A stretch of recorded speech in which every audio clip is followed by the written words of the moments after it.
Okay, welcome everybody. I'm going to try something new today. So, after 2.5 weeks, we finally got another Intellivision Amico deep dive.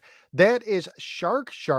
So, tonight I thought I'd try to do a live reaction instead of like making a nicely edited video. And if someone shows up, a fellow YouTuber, perhaps someone who I've had online before, and they want to join the conversation, they're more than welcome to hop on and join the chat and let me know what they think. If you haven't seen the deep dive video, I did put a description in the link below.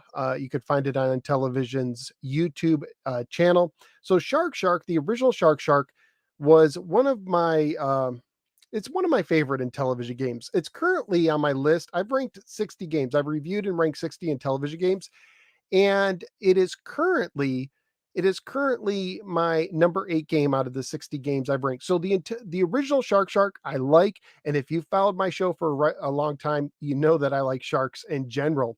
So let's see, we got a bunch of people in the chat. Welcome to everybody. Glad you guys could join. So anyways, so yeah, I wanted to talk about this Shark that they released today. Uh a couple things that are kind of interesting to me right off the bat, and I guess I'll go ahead and click the play, but I'll keep the sound off. A couple things that are interesting to me right off the bat is there doesn't appear to be any difficulty options. I don't think there's an endless mode like the original Shark. They have a kind of a single player mode. I think it's called Voyager or something like that. And they have a high score mode where I'm one life. So let me pause it right here. So you got the Voyage mode. That's basically your single player uh, mode, if you will. They have a versus mode where you can play people, and it's either first person to so many points wins, or it's a deal where you set the time, like a 5-minute game, and whoever has the most points at the end of that time, then they win. So it's one of those deals. And then the high score mode, that is where you get one life and you try to score as many points as you can in one of the three worlds. I'll get to that in a second. And it saves it locally. They didn't say anything about online. Nothing, and that's a shame. That's a shame. It's a shame in general that they don't have online gaming, that it's not a thing right now. They have talked that they would have online leaderboards, and this is the original Shark, and here's the modern Shark. So it's a shame that they don't have online co-op. It would be so great if you could play some Intellivision games, both old and new, online. I think it's such a basic, fun thing, but here it's not. And you can have up to 4 players. Now, here's a potential problem. Here's a problem with the 4-player thing. They don't say in this video if you can use the phone app. So there's supposed to be a phone app. And I'll also say this. I'll stop right here. So if you watch this touch screen, there's a delay. There's a clear delay. They touch it and there's a delay. It's not a big deal because this game doesn't use the touch screen for action, but it does use it, like pick your fish or pick the color of your fish. And they'll show that in a second. And there's a clear delay going on here. And that does concern me about other games that are going to use the touch screen. So if you watch right here, there is a clear delay. And I'll go back and play that again. There's a clear delay going on. And you can see he touches, and there's a delay when he touches it. And that does concern me for future games. Like if you're going to use that touch screen, I am a person who is concerned that with the drivers and everything, um, that's involved with the touch screen, that if they use it for action games like they're doing for Finnegan Fox, that it might be a little cumbersome to some people. The leaderboard is online. Well, in the video, Tommy said it's a local leaderboard. So I thought that meant just within your house, your system. I guess he could mean like local, like in your state or country. He didn't dive into that. Dive. So anyway, the controller, there's a delay with the touchscreen. Doesn't matter because you're using a disc. They said no buttons with the game. So does that mean? I guess that means the dash button is gone. In the original Shark, you could do a dash move with, I think it was the side buttons, and you could dart away if you were in a bind, but you can't do that here. So this is the single player thing, and it looks like all you have is 12 levels, 3 worlds, 1, 2, 3 worlds. Each world has 4 levels, and that's it. This seems like if you're playing this as a single player, this is going to go by very quickly. You're going to get through this thing unless one of the later levels is really tough. You're going to get through this thing, and that's going to be it. And by the way, one of the reasons why I'm interested in talking about this game is out of all the games that's part of their quote unquote launch window, um, out of all the games, Shark is probably my number two most the number two game I'm most interested in. The first game would be Flying Tigers, and then right after Shark, I don't know. I don't know what maybe Finnegan Fox, but I'm really leery. That game makes me kind of leery based on how well it reacts. If it played really well, it might be interesting. But here you go. For the single player, you got these 12 levels only. That's not a lot. So not a lot going on here with this game. I'll keep going.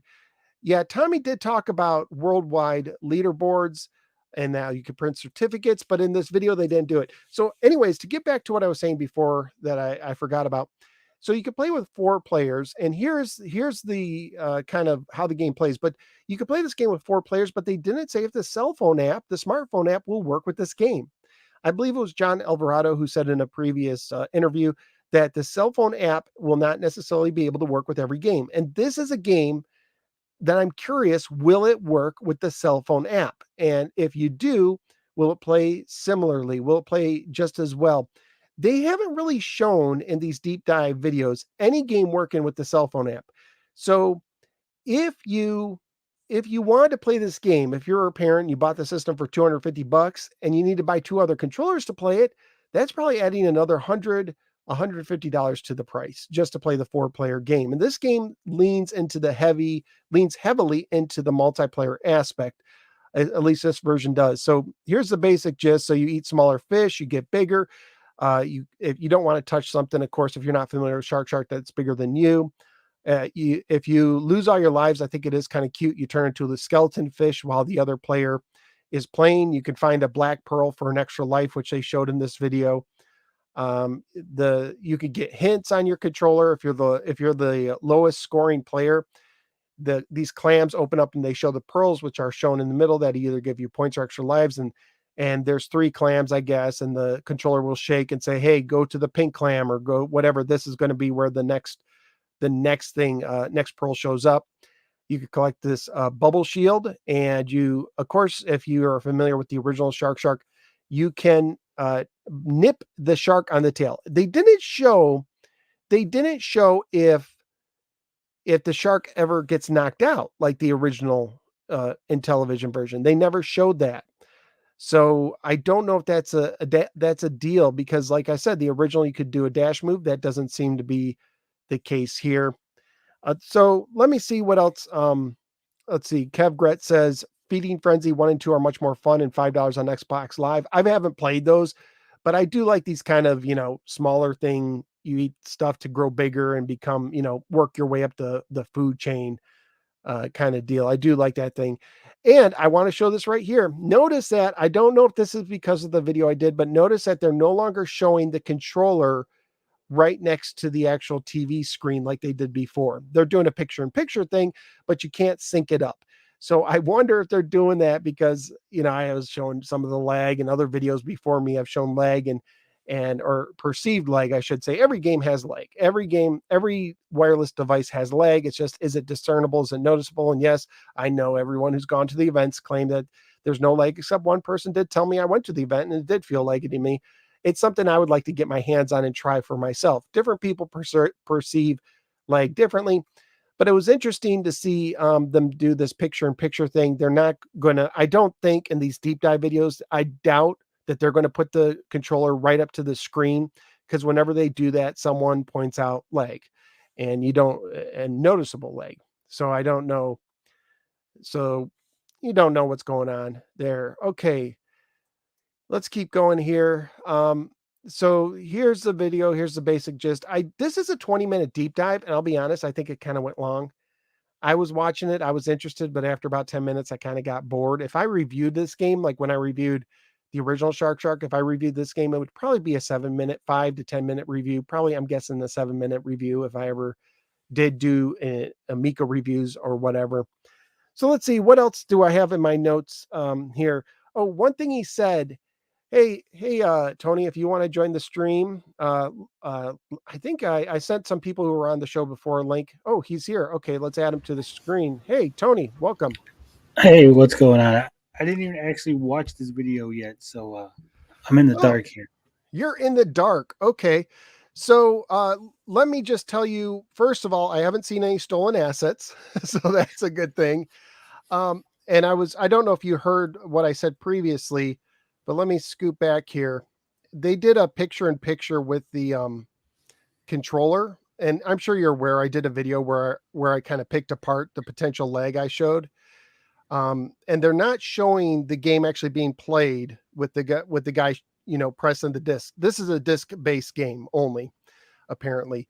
There is a delay in the screen when you touch, like when you pick your color, but that's not a big deal to me because that doesn't deal with the game itself. You're just waiting for the menu. So I was just talking to people and saying that I don't think you're going to see any more videos where they actually put the video in an action game. They put the controller up next to the TV screen to see how well it syncs up. That's my theory. Any thoughts on that? Yeah, I don't think they're going to be giving us any other shots like that to make us, check for lag. I was noticing though that in the video you're showing here, it says version 1.16 in the corner there.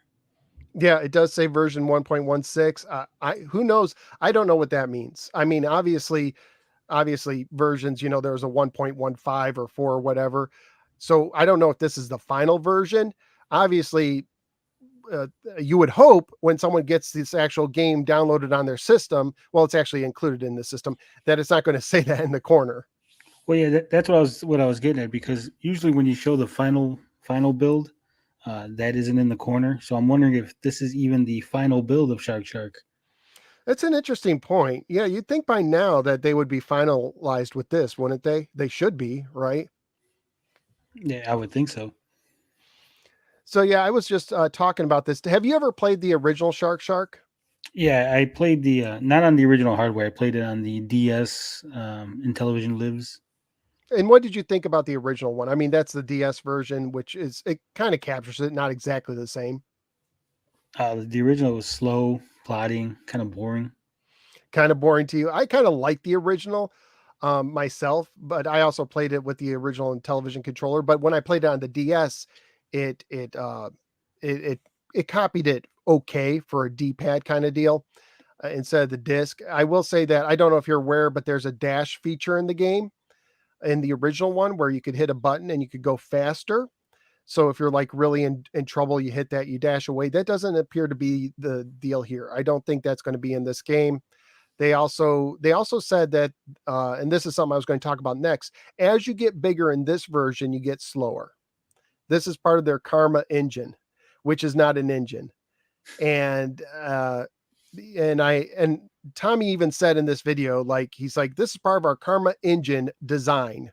So he's playing semantics here with the whole Karma engine. For those of you who don't know, Karma engine is basically fancy way of saying we want our games to be programmed in a way where the weakest player has a chance to catch up or a chance to be competitive. It's not an actual engine.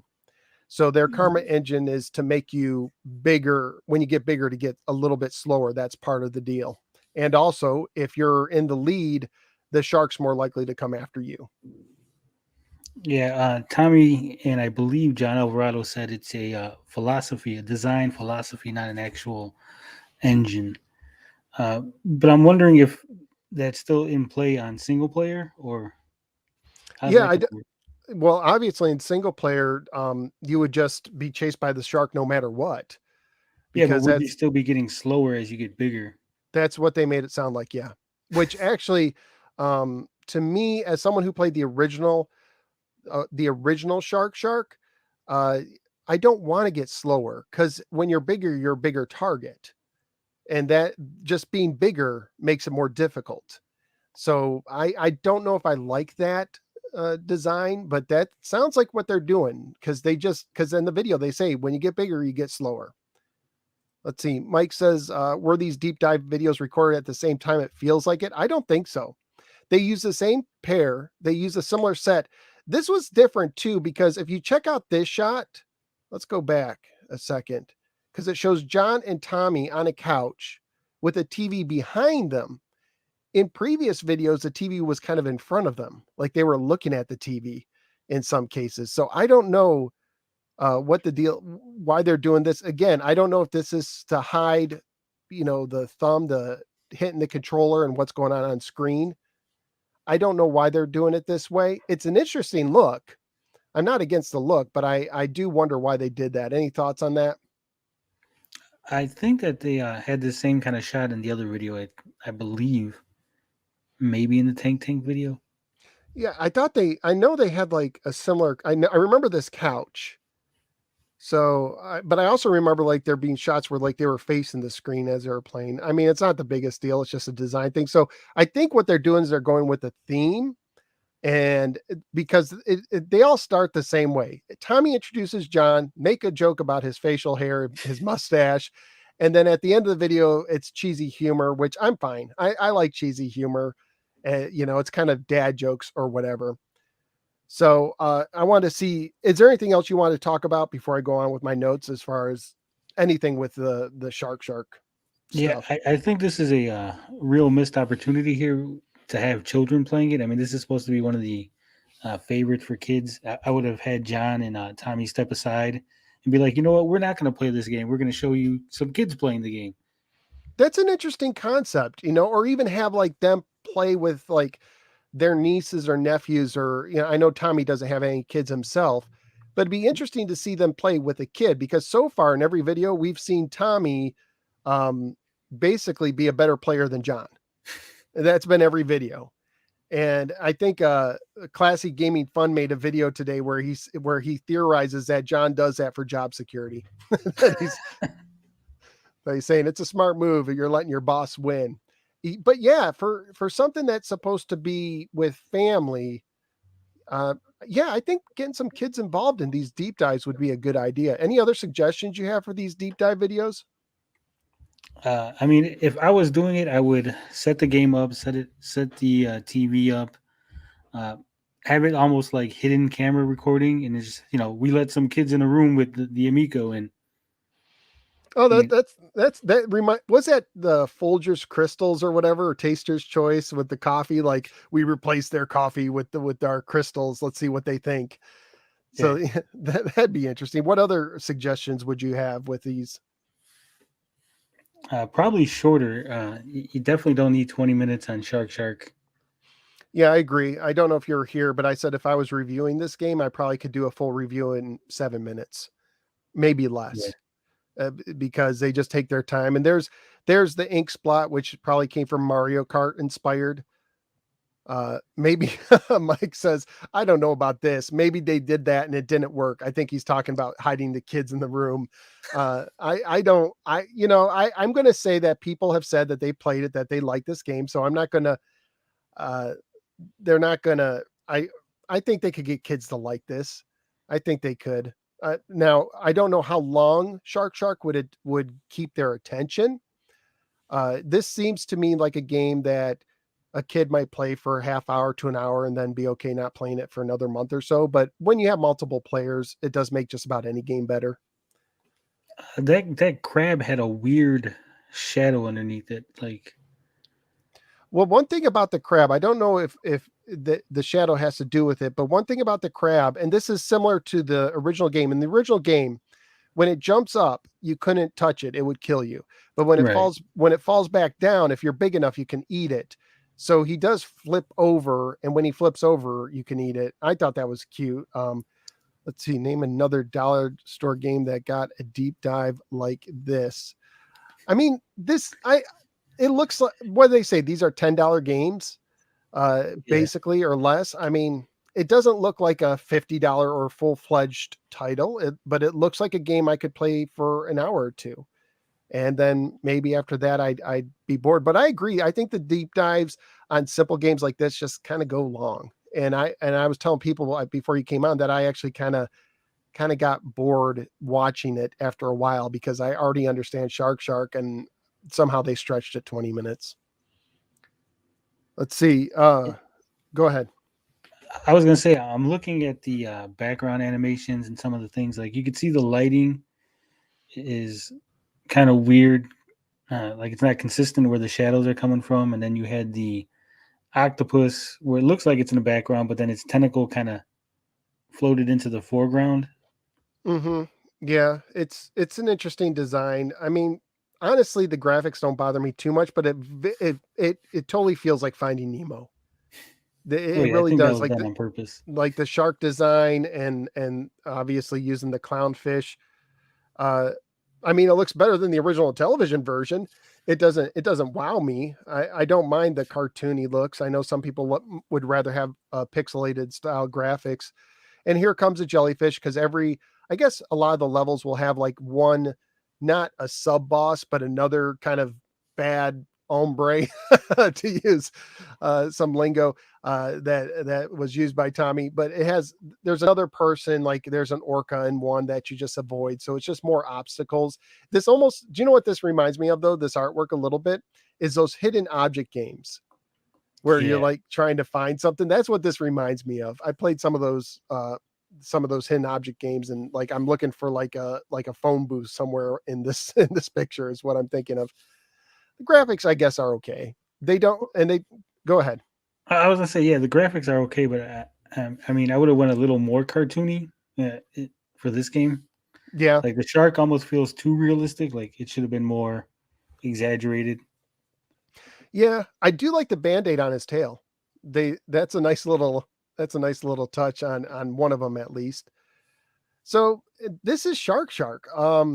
They said that the second player. Well, one of the things that they show is that when a player dies, if you're playing a two-player game, the second player can swim around as a skeleton, which I thought is cute because there is these clams that open up. There's a black pearl you can get for an extra life, so you could come back to life and join the fun again. But they do say that this is a game where you can jump in at any time. A second player could. I guess just once you die, you can't jump back in. And I was saying before, Tony, you jumped on. One thing that they haven't mentioned in these deep dive videos is how the phone app will work with any of these games, if it even will. Because I question this game relies so much on the disc, and that disc is special to the Amico, the 64 directions and the way it's programmed. I wonder how well they'll be able to map that to a phone. Well, it shouldn't be any problem. I know the app has a faux disc where it's kind of just like a circle on your touchscreen, and as long as you touch in any of the 64 directions, it should work theoretically. Yeah, why do you think they're not showing it? Like I haven't seen them use the phone app in any of the deep dives or the latest events. Uh, really, I would think that maybe Tommy's afraid. You know, Just something else if, for people to criticize. yeah, if he uses the phone app, then people will say that the controllers aren't working. He should probably go one in one. Maybe one guy using the phone app, one guy using the controller. I think that would be a smart play, or even have the kids do it because we haven't seen this with four people on screen. I did see some people criticizing the frame rate of the game, saying that it doesn't look like the frame rate's up there. To me, it looks fine enough. What do you think? Do you think the animation looks smooth enough, or is it a little choppy to you? It looks smooth enough. I mean, it's supposed to be underwater, so I guess if it's a little choppy, it kind of works in its favor. Yeah, and I do like the animation of the fishes turning. Uh, John didn't say, or John said that like they gave the player fish the eyes like some animation, like they look around a little bit or whatever. So I guess that's a cute little touch. Let's see. So the orca shows up in one, but you can't touch him like you can the shark. There's a versus mode and the multiplayer mode where you either play against another player or group of players, and it's either whoever gets the highest score in a certain amount of time wins, or whoever reaches X number of points wins. The high score mode is a one life thing where and multiple players can play at the same time, but they're all going for their own scores. So you're trying to get this local leaderboard. Now, when he says local leaderboard, do you think he means online local, or when he says local leaderboard, that's a term they use? Does he mean just on the system itself? I think it just means on the system itself. Um, because there is no online other than the download of the games, as far as I know. Because I know Tommy has mentioned before that there would be online scoreboards. And like if you got the highest score in your region, you could print a certificate that they would email to you. So I don't know. I don't know if it's not finished yet, if it's something that they plan to add later, if because he specifically said local leaderboard. So I Yeah, wonder if he's kind of covering his rear, so to speak, in case people are asking about, well, what about the online high score stuff? Well, we didn't say it'd be ready right now. I don't know. yeah. I think it's probably just based on the amount of um, confirmed purchase orders or pre orders or whatever. I don't think it would be Worth financially viable. it's not worth their time basically right now. Um, so let's see. Someone said Snake Destroyer. I don't see why they wouldn't show the phone app unless it's not working or existent. Well, it definitely exists. I know people have used it in past events, but like you said, it could be a darned as you do, darned if you don't kind of thing, because if it works just as well as a controller, well, then why are we using these expensive controllers, right? And Yeah. if it doesn't work as well as the controller, it's just something else for critics to nitpick. So maybe that's the thinking. Yeah, and I'm thinking when they're sitting on the couch, I think the TV in the background is not actually what they're doing. They might not actually be doing anything at all. Yeah, that's possible. Like it's pre-recorded stuff or whatever. Yeah, they could just swap in and out. Like, all right, put the next pre-recorded video on it, and we'll do some talking. And Yeah, it's very interesting. It's like Mystery Science Theater where the robots are facing you.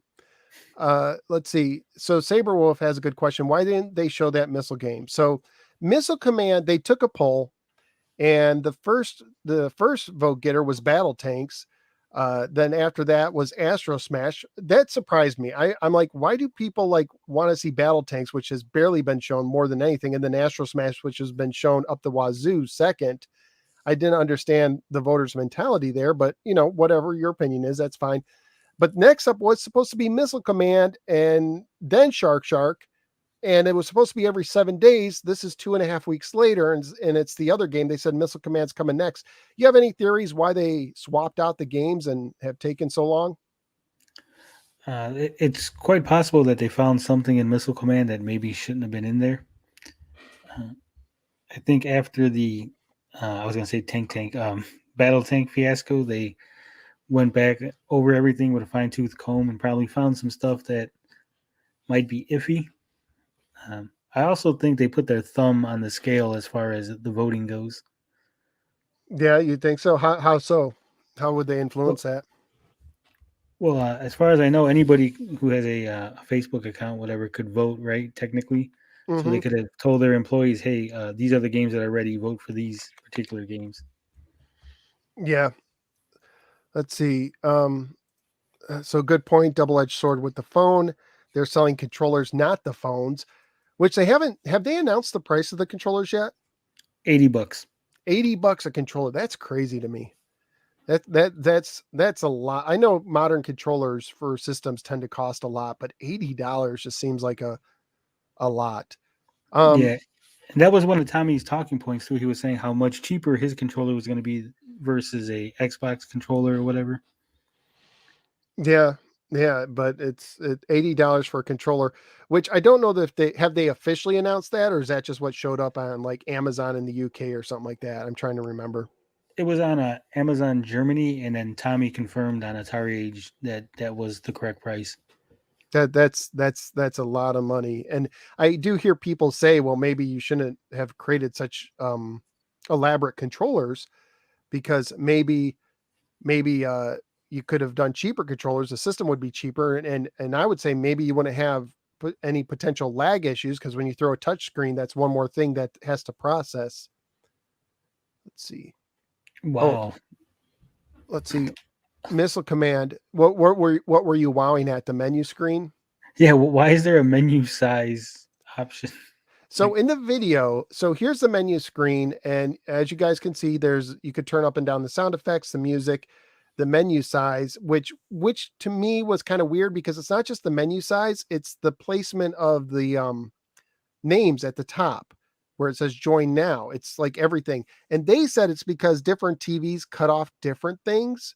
Like some TVs cut off the edges of the screen, which I'm not like I know like some old CRT TVs would do that, but I'm not familiar with HD TVs. Maybe they do. I'm not a connoisseur of that kind of thing and the rules and the credit, but yeah, they're showing you and one thing I think is missing in this options screen is a difficulty setting. I think that's missing too. But what do you think of the expanding menu? Which Well, I know my TV, it does that. It cuts off the screen, and the PlayStation itself in the settings, you can set the screen size. mm-hmm. Uh, so I'm wondering if this is an option in the game itself, if it's going to actually matter, if the TV is going to register it, or if it's going to cut it off anyway. Like the TV is going to adjust, like, oh, the thing got smaller, so then it adjusted.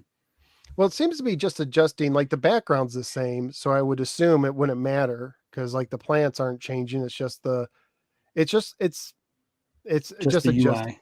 Yeah, the what's going on over top of the screen, I guess, is a good way of saying it. So let's see. My TV cuts off on PC. Okay, so I mean, let's see. I haven't seen anything why there should be a touch screen. I mean, it made sense when you were talking about playing the original Intellivision games that you could just put the overlay on a touch screen.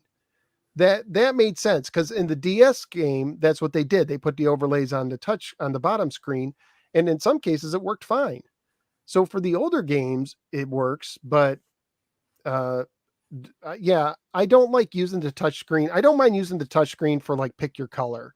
I don't mind using that, pick your fish. I am a little leery of it when it involves action, like jumping in Finnegan Fox. Let's see. Yeah, that touchscreen seems like it hasn't shown any reason to exist other than they want it. Yeah, Lucky says the touch screen is a poor gimmick. It's an expensive one because they went capacitive, right? And he says that added $25 to it. Let's see. Term for screen overscan. I dealt with it a lot in the NTSC days. So people have had let's see, some of the HD CRT TVs had really bad overscanning with their images. Well, that's CRT, but yeah, newer HD TVs have overscan less and less, but some still do. Well, let's see what else. Where I'm trying to check out my notes. I thought I would do something different and just chat about this. And by the way, just so everybody knows, I invited people from both sides who have been on the show before and said, "Hey, if you want to come on, I'm coming on." So Tony just happened to say, "Sure, why not?" So thank you, Tony. I appreciate you joining up. And who knows, someone might pop their head in. We can see.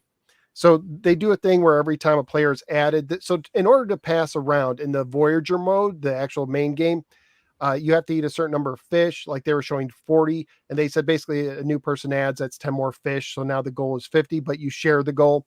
So I'm guessing one player, it's 30 games. I was saying before you came on, the single player experience looks kind of shallow, pardon the pun, because you just have these three worlds, each with four levels. I'm guessing unless like the last levels are insanely difficult, I'm guessing most competent gamers will get through that in an hour or two. Because they're going through those levels pretty fast. It looked like, and he also said that at the end, if you beat the game, something will show up at the menu screen. I thought maybe it might be the ability to play the original Shark, but I don't think that's it. I think it's just like a trophy or something. I don't know. I don't know. Any other thoughts on Shark, the 20-minute deep dive, which I've been talking now about for 30 minutes. So I'm spending way too much time talking about it, but I just wanted to kind of chat and see what people thought. Any other thoughts on this game? No, I mean it looks like a competent basic game. It doesn't look like anything that would wow me or hold anyone's attention. Really, I think kids have moved beyond this. This is. I realize the era that Tommy and them come from, and a game like this would have been, oh my god, so amazing in 1970, but in 2021, I think kids will just laugh and be like, I'm not playing this. I think young kids like who's let's see. He said right here the system's aimed at kids like 5 and 6. Um I think maybe those young kids might, but I think once you get cuz what was it Nick Richards said their ideal age was 7. And when you view these games through that lens, through a 7-year-old, uh maybe my kids would probably try this out, but once you get older than 7, you start to lose interest in these type of games, I think. I mean, I would like it. I would like to try it. And it's the second I told people it's the second most interesting game that's coming out, supposed to come out when the system comes out in their quote unquote launch window. Flying Tigers to me looks more interesting than that. I like platformers, so Finnegan Fox interests me, but I'm concerned about using the touch screen to jump. Brock says he enjoyed it when he played it. Are there any of these early games that pique your interest more than another game? I'm interested in Flying Tigers because I love shoot 'em ups. So I got my eye on that one. I seen the game that I think that it was based on, and that one looked interesting itself. So Yeah, like he says, chasing a high score in Shark could be fun once in a while. That's the thing. I wish they had an endless mode like the original. Just like, they could call it classic mode where you're just playing for as long as you can and it gets progressively harder. Um, I wouldn't mind it. What I like is when they take older games and they remake it, and there's like a way you can hit a button and it goes back to the original graphics, and then it goes to the new graphics. Swaps back and forth. I think those are neat, but it might be a programming nightmare for a game like this because they're adding and taking away things. So that's probably not a deal. I wouldn't. I mean, if they had things to encourage high scores, like online stuff, that would be more interesting. And sometimes I do classic games with friends online, like on my Discord server, where like right now we're playing Food Fight for the Atari 7800 to see who can get the highest score in that. And when I do stuff like that, the game has a little bit more interest to me. But if it's just me by myself, I tend to lose interest. I'm not so much about high scores if I'm not playing against anybody else. yeah, I'm more or less the same way. Let's see if there's anything in the comments I need to address. Any other thoughts, Amico related or Shark related? Do you have any breaking news as far as your sources go? I don't know if you've seen what Tommy said on Facebook on the private Facebook group that they have no third-party developers for the Intellivision. No, I haven't. I wasn't fully aware of that, but it doesn't surprise me because I kind of I kind of thought that they were doing everything themselves, like they were funding it themselves. They weren't developing it, but it was all basically they were publishing everything themselves because it's curated, right? Well, yeah, it's quote unquote curated. Yeah,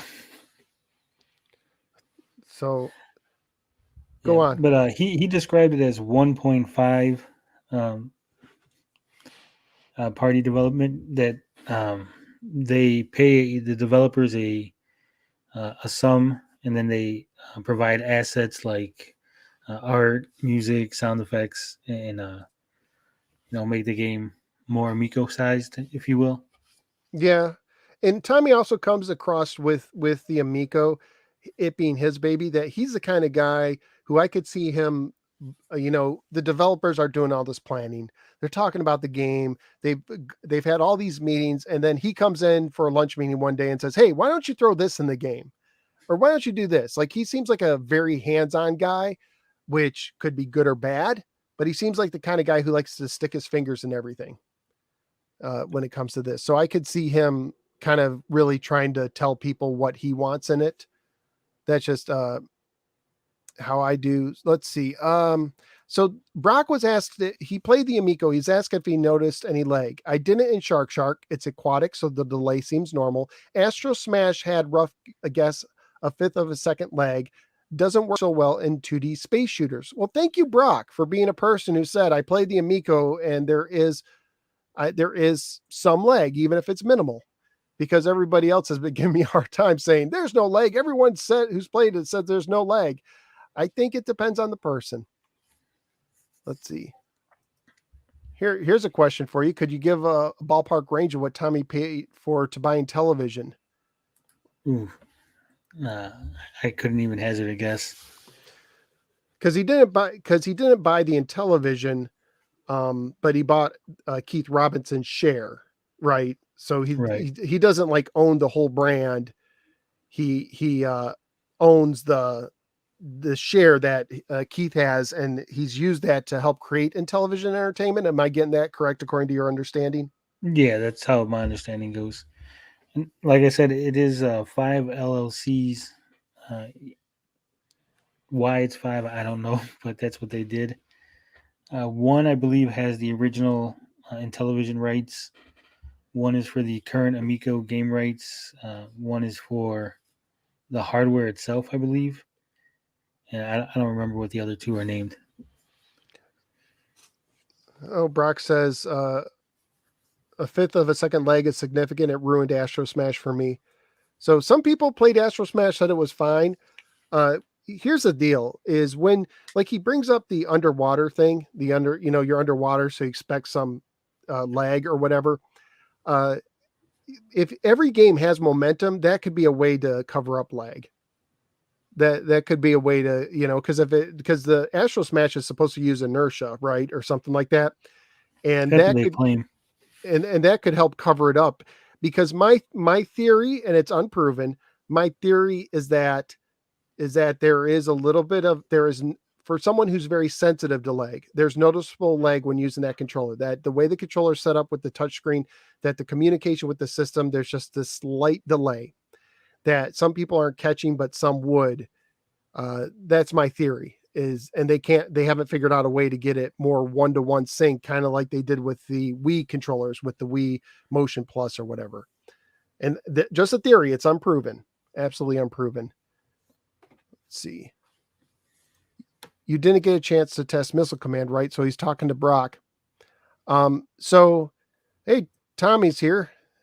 Tommy, if you want to join up, if you want to try and control your mouth, I'll let you on. If you want to talk, let me know. I've talked to Tommy about potentially being on the show. And let's see. Anyway, Missile Command, another theory why it was delayed is, and I like your thought that they may have found something in it that, we would get in trouble if we posted this now, or maybe it's not finished yet, and maybe they need to do something, even though they're playing at the Boston event. But I know some people said that they noticed that when you're using the touch screen, which controls the reticle and Missile Command, that there's a delay, that it's not moving one to one, which would seem like a really bad thing. So I wonder if that's one of the reasons why, where if maybe they already had the video made, but if they put up if they put that video up that they already had made, it would have, everyone, or not everyone, but a lot of people would said, hey, that is laggy. So that's let's see. I'm intoxicated. I can't control my mouth, but I heart you guys. Don't have much to contribute. That's okay. Yes, Shark only uses a touch screen for the fish. Otherwise, the disc is the only thing that you use to play. So, and there's talks about the Evercade and stuff like that, but yeah, whatever. Let's see. The frame rate isn't even, but maybe higher than average in some of the other titles. Difference in Master Smash is that you tap the disc, it moves late, and then it moves a lot. The disc control has a lot of delay in Astro Smash.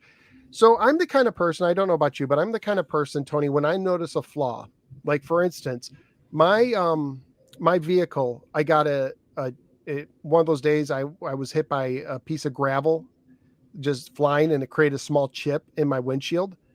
And I had to train myself not to look at it because I could notice that chip. Like my eyes were drawn to it.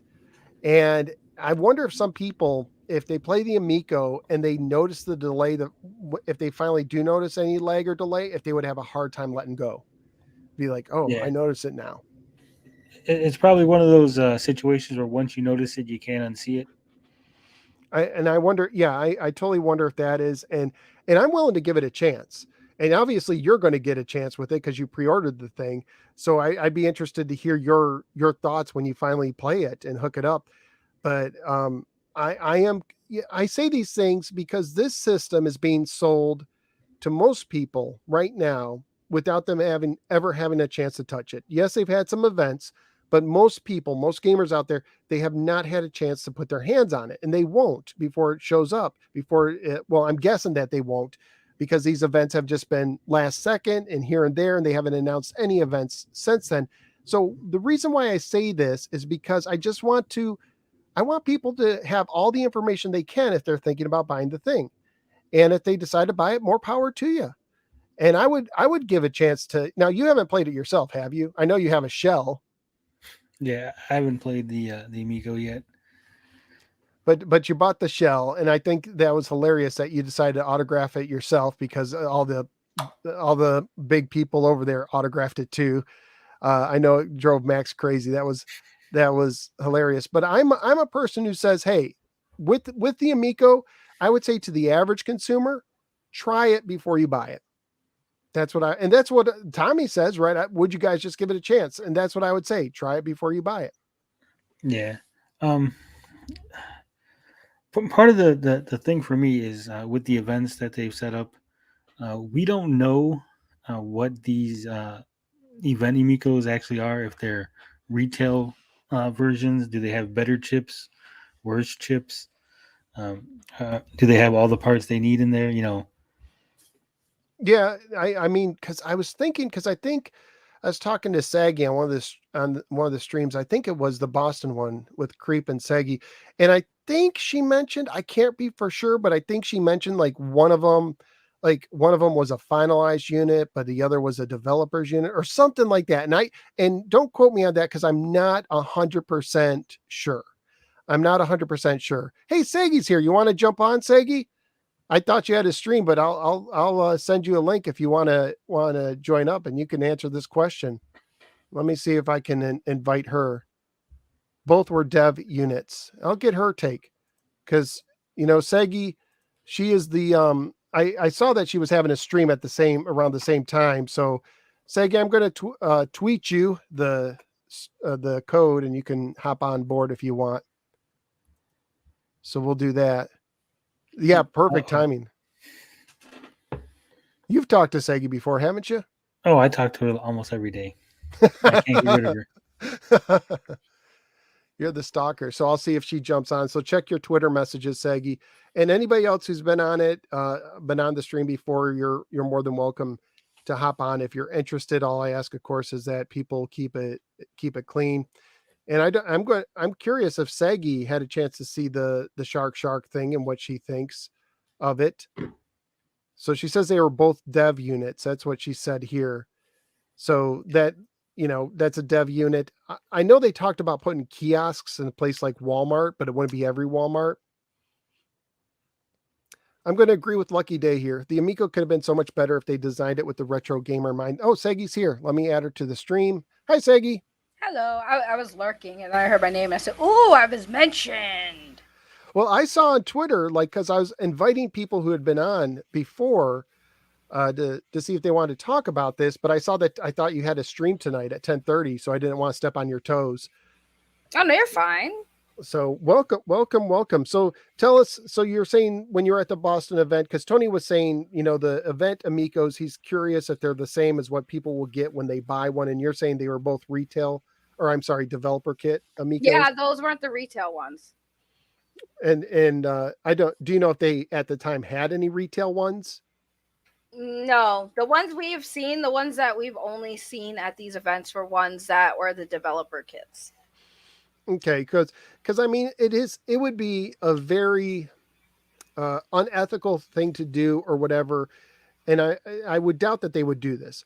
But to have dev kits that have more memory or something like that, and the retail units aren't quite as powerful, I can't see them doing that because that would be I don't know, that would be terrible. So I would assume, and this is just my assumption, I would assume that when they are ready to do official marketing, that they would use the actual retail sale consoles, not the dev kit ones. I think they're using those ones now because those are obviously already they got all the stuff that ready. So I don't know if that's going to be like also like a demo version if they're going to go with like a demo with that either. So I assume they would have like demo kits that they would Mhm. have for events or for like, you know, having them in the stores. But the dev kits are the ones that we've seen at the events so far.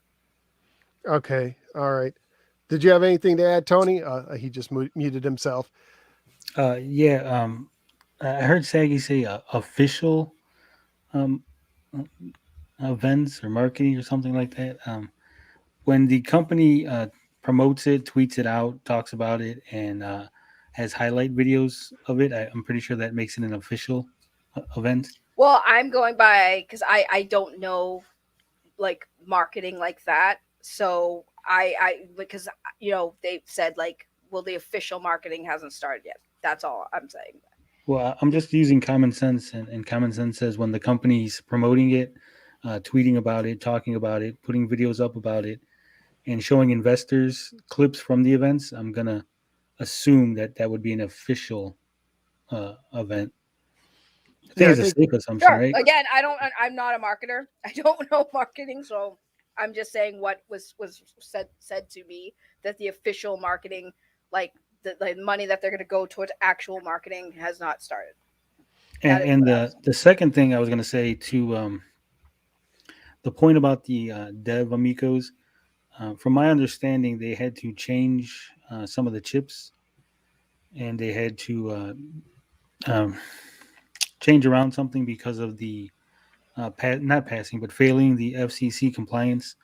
But a dev unit doesn't need to pass FCC compliance, so there is a good possibility that there is a different setup in the dev units, especially if they're older and they've just been lugging them around for the whole time.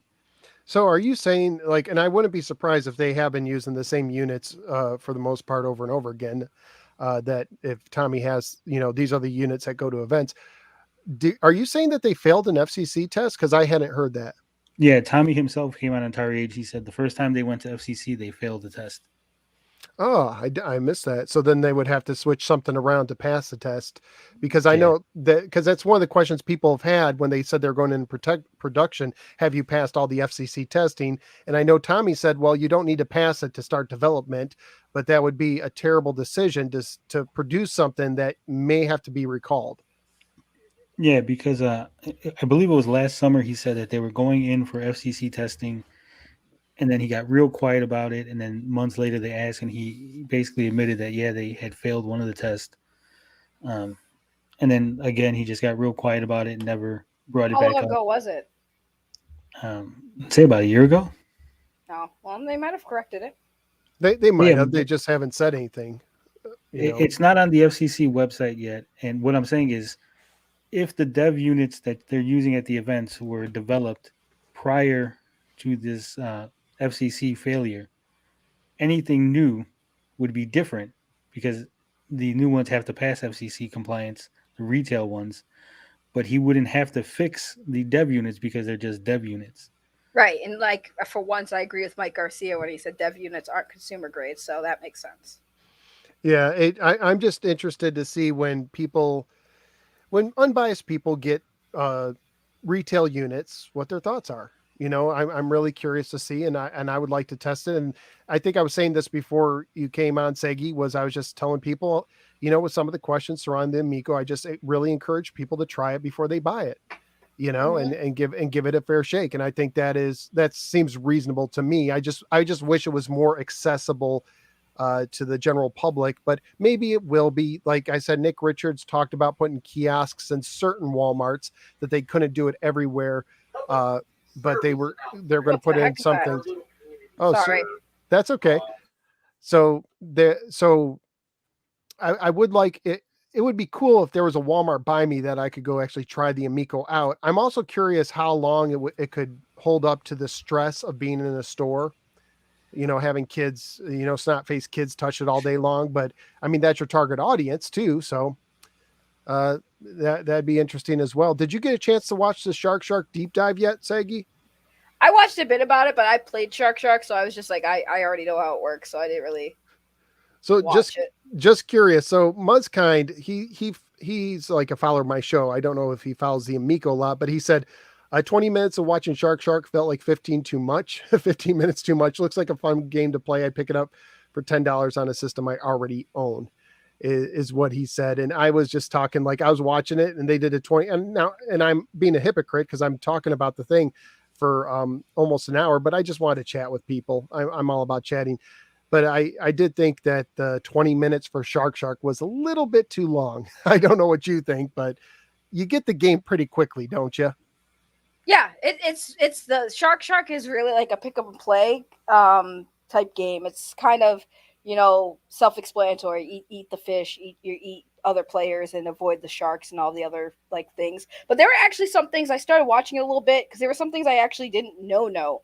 Like I didn't know that they had an advantage and a disadvantage for whoever's number one and whoever's last. I didn't understand. I didn't know that playing it because that wasn't explained when we played it. Like it was just kind of like, oh, eat the fish. But it was kind of cool in the beginning to see that if you're in last place, that's why those pearls are there. Because I saw the pearls and I'd always go for them. I didn't care if I was number one or whatever. I was like, oh, pearl, shiny thing. I'm going for it.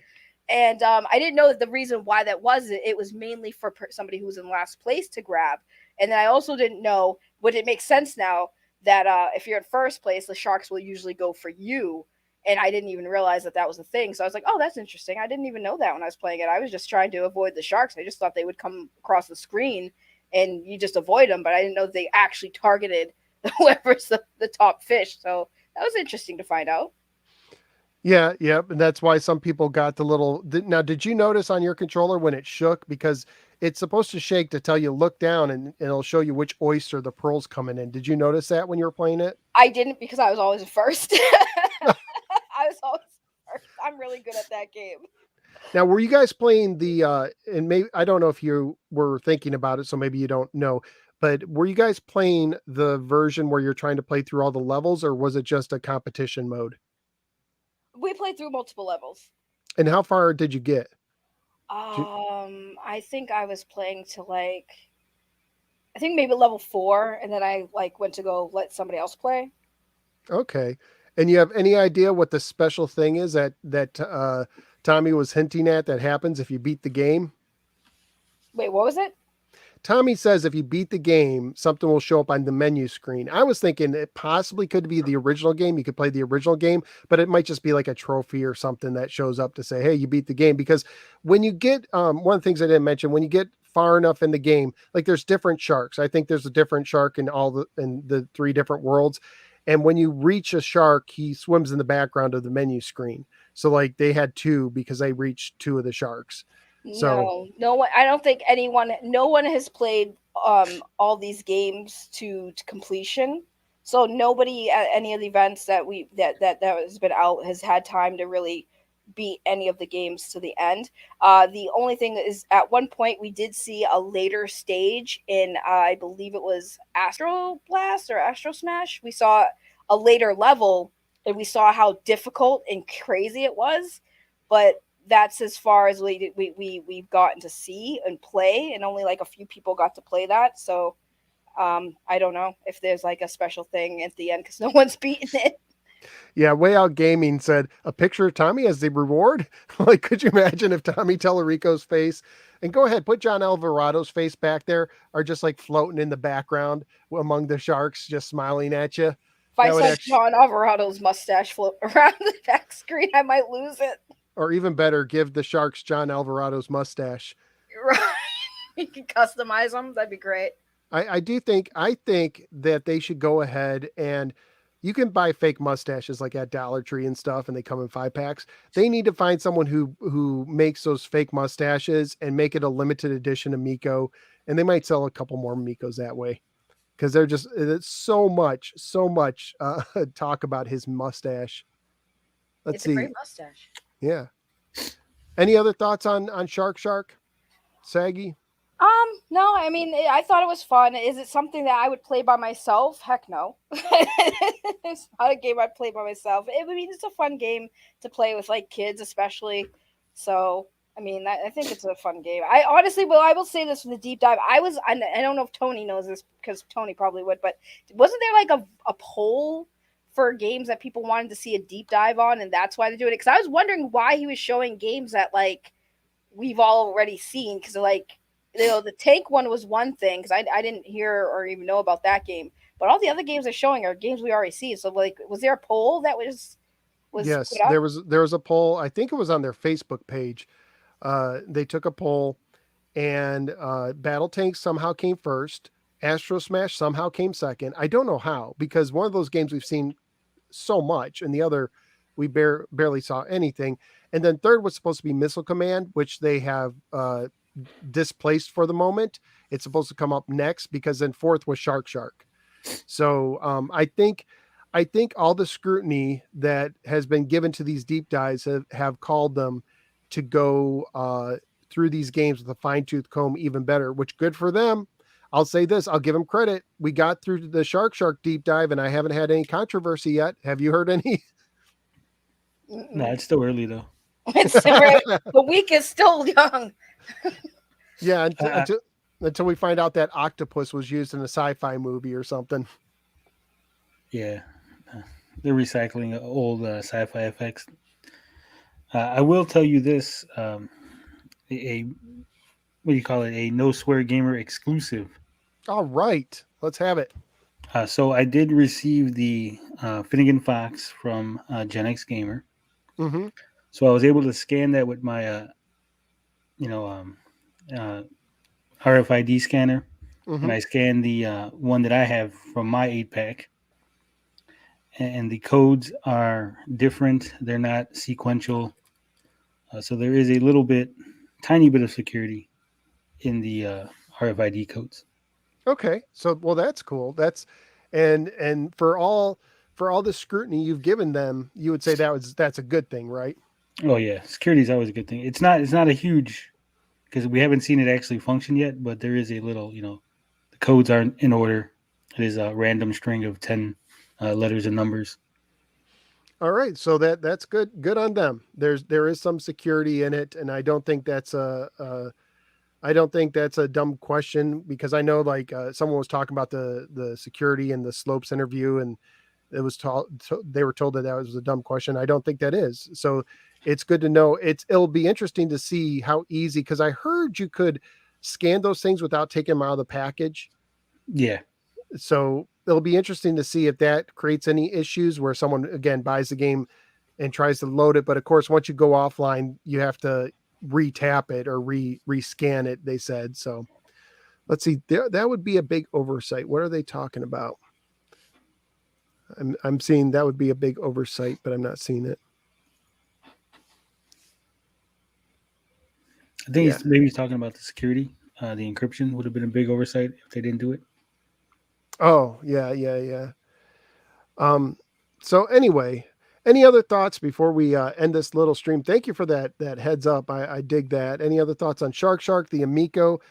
I mean, not a lot of stuff going on beyond the Shark Shark, but I mean, not really. I just nothing. I got nothing. yes, this is going to be awesome, because every time I've had Segi on, I've had to go at least 2 hours. So this is a record for me. Well, thank you guys both for being on. I know it was just the last second thing. Wanted to talk Shark Shark. I'd say, it's a game I would play. Well, tell me this, Segi. I was saying this earlier. It looks like a game that I would play by myself for an hour or two, and then maybe I'd play it if someone else is interested in it. But other than that, I probably wouldn't be playing it all the time. What do you think? I don't think it's a game I could play by myself. I think it's meant for more than one person. I think it's a great, cute game for you to play with like your kids. And yeah, I mean, if you're into those kind of games by yourself, sure, but I don't think it's a game I could personally play by myself. I'd have to play with other people. Yeah, and I think it would be great. It would be great if you could actually do stuff online with the game, like actually play it with people online. Like if you could play Shark Shark online, theoretically, would you be more likely to play it more often? Oh yeah, if it was online, of course. Because I think that's something that that originally they were supposed to do, but it's been since removed, probably because of financial reasons, as Tony was saying. But yeah, I have to go ahead, Tony. You were never going to be able to actually play the game online. What you were going to do is you were going to upload your score online and compare it to other people from around the world. but there would be no actual online multiplayer. Hang on a second. Let me check one thing because I thought, where is that? Because I thought in one of the very first videos they did say that there would be online multiplayer. Yeah, in the original Portland Retro Game Expo video, they said there was going to be online multiplayer, but right away Tommy squashed that. He said no, that it would be not financially viable for at least a year. It would go against their whole, couch co-op, bring the family together philosophy, and that only if people were really wanting it would they even consider doing actual online gameplay.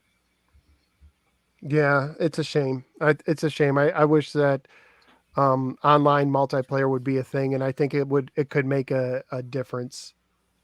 So, can I ask Sagi if she'd rather play Shark or another Zelda Mario on the Switch? I don't know if there's anything that I don't like a hidden joke in there, but So I don't like the Switch at all.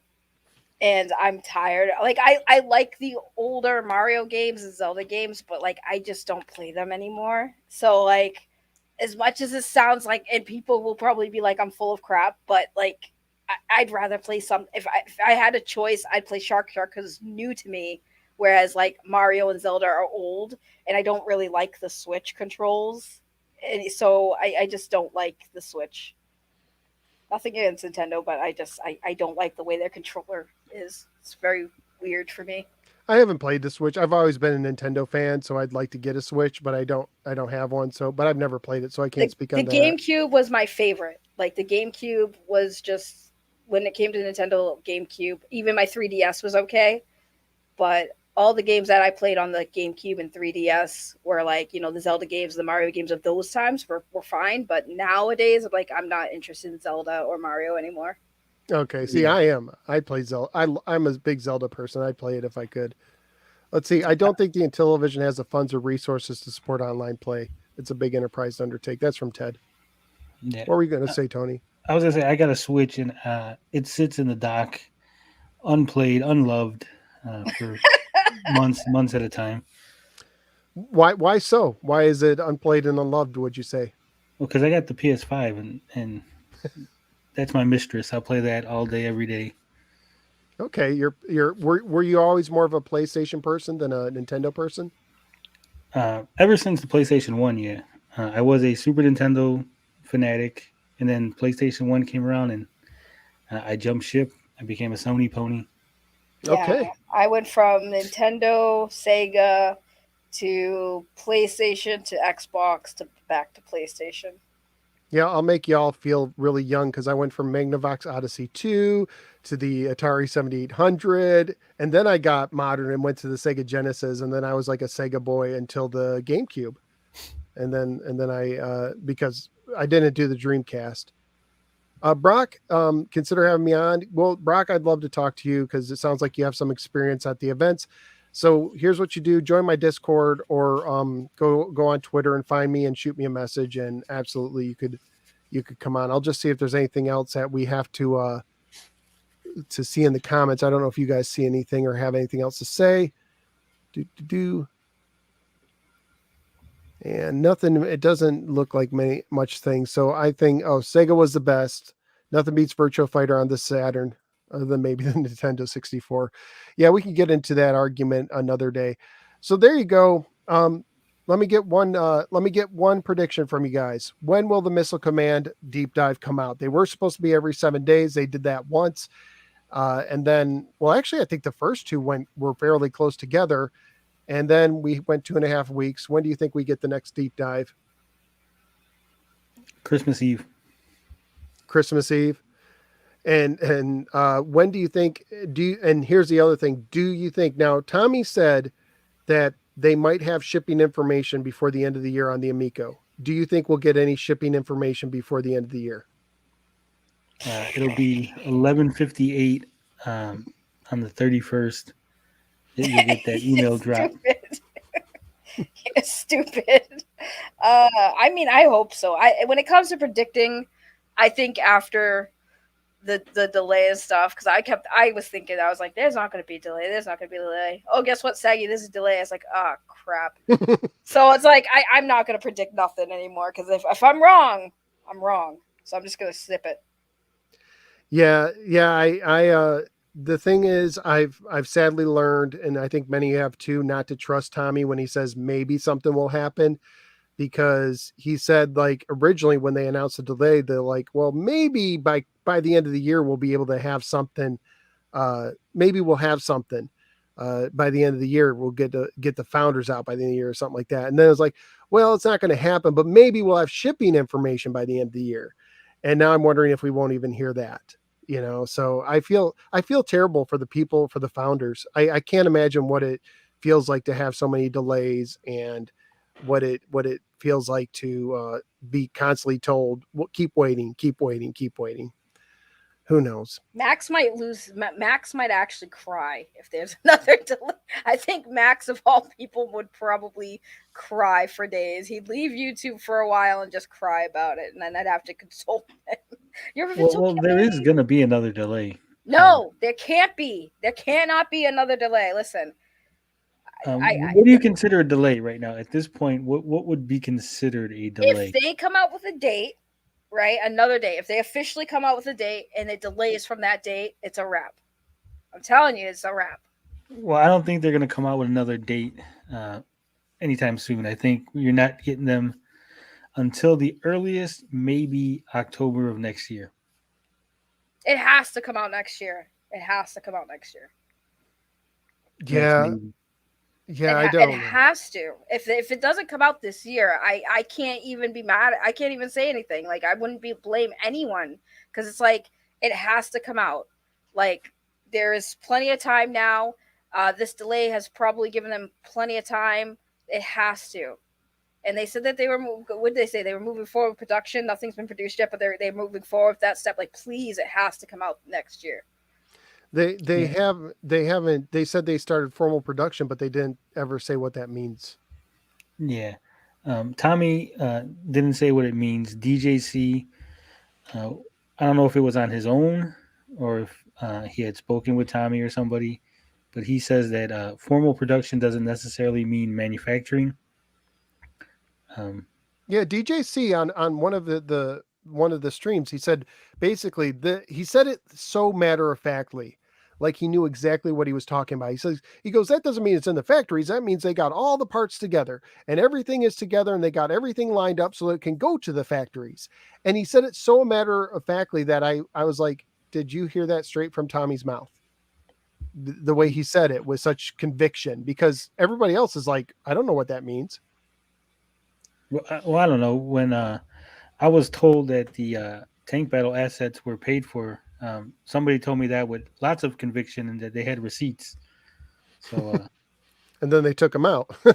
I mean, they took the placeholders out or the artwork out, not the receipts out. Do you remember hearing about that, Saggy? Someone saying they had receipts for Tommy saying that he bought the assets.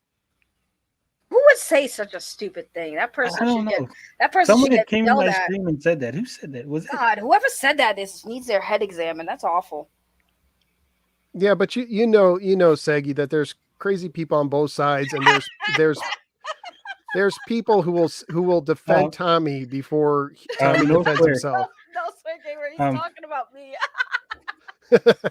He's talking about me. No, so he still has this thing. I said that jokingly. Like, I was like, yeah, I have the receipts, and jokingly, and he was like, well, bring them on. And I was responding to somebody else in the chat, and then Tony got mad at me because I said that. I was like, I said that sarcastically to somebody else in the chat who I was arguing with, and I said, yeah, because I just have the receipts handy, but you don't hear the tone, so you just see the text. And then Tony got mad at me, and I was like, I was being sarcastic, and now everyone's talking about how Saggy said she had receipts sarcastically. I was like, yes, because I was responding to somebody else. I don't know. You two are funny, they say. You guys are great. For the record, I misunderstood what I was told, and I explained that to Tony.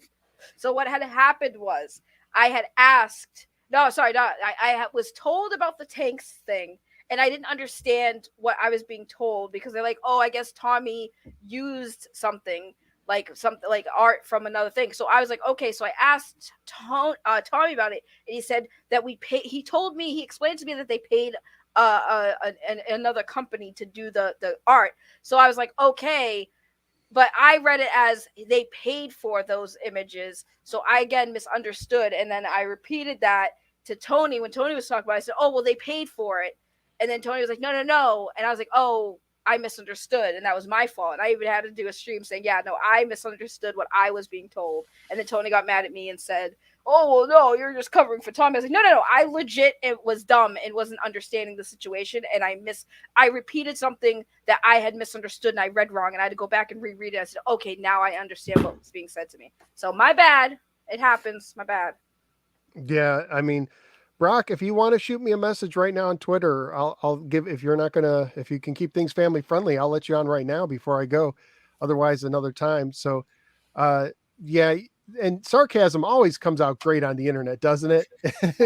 Fantastic. It's all, I especially love it when people put something in the comments and you talk to them like they're serious and they go, "I was sarcastic."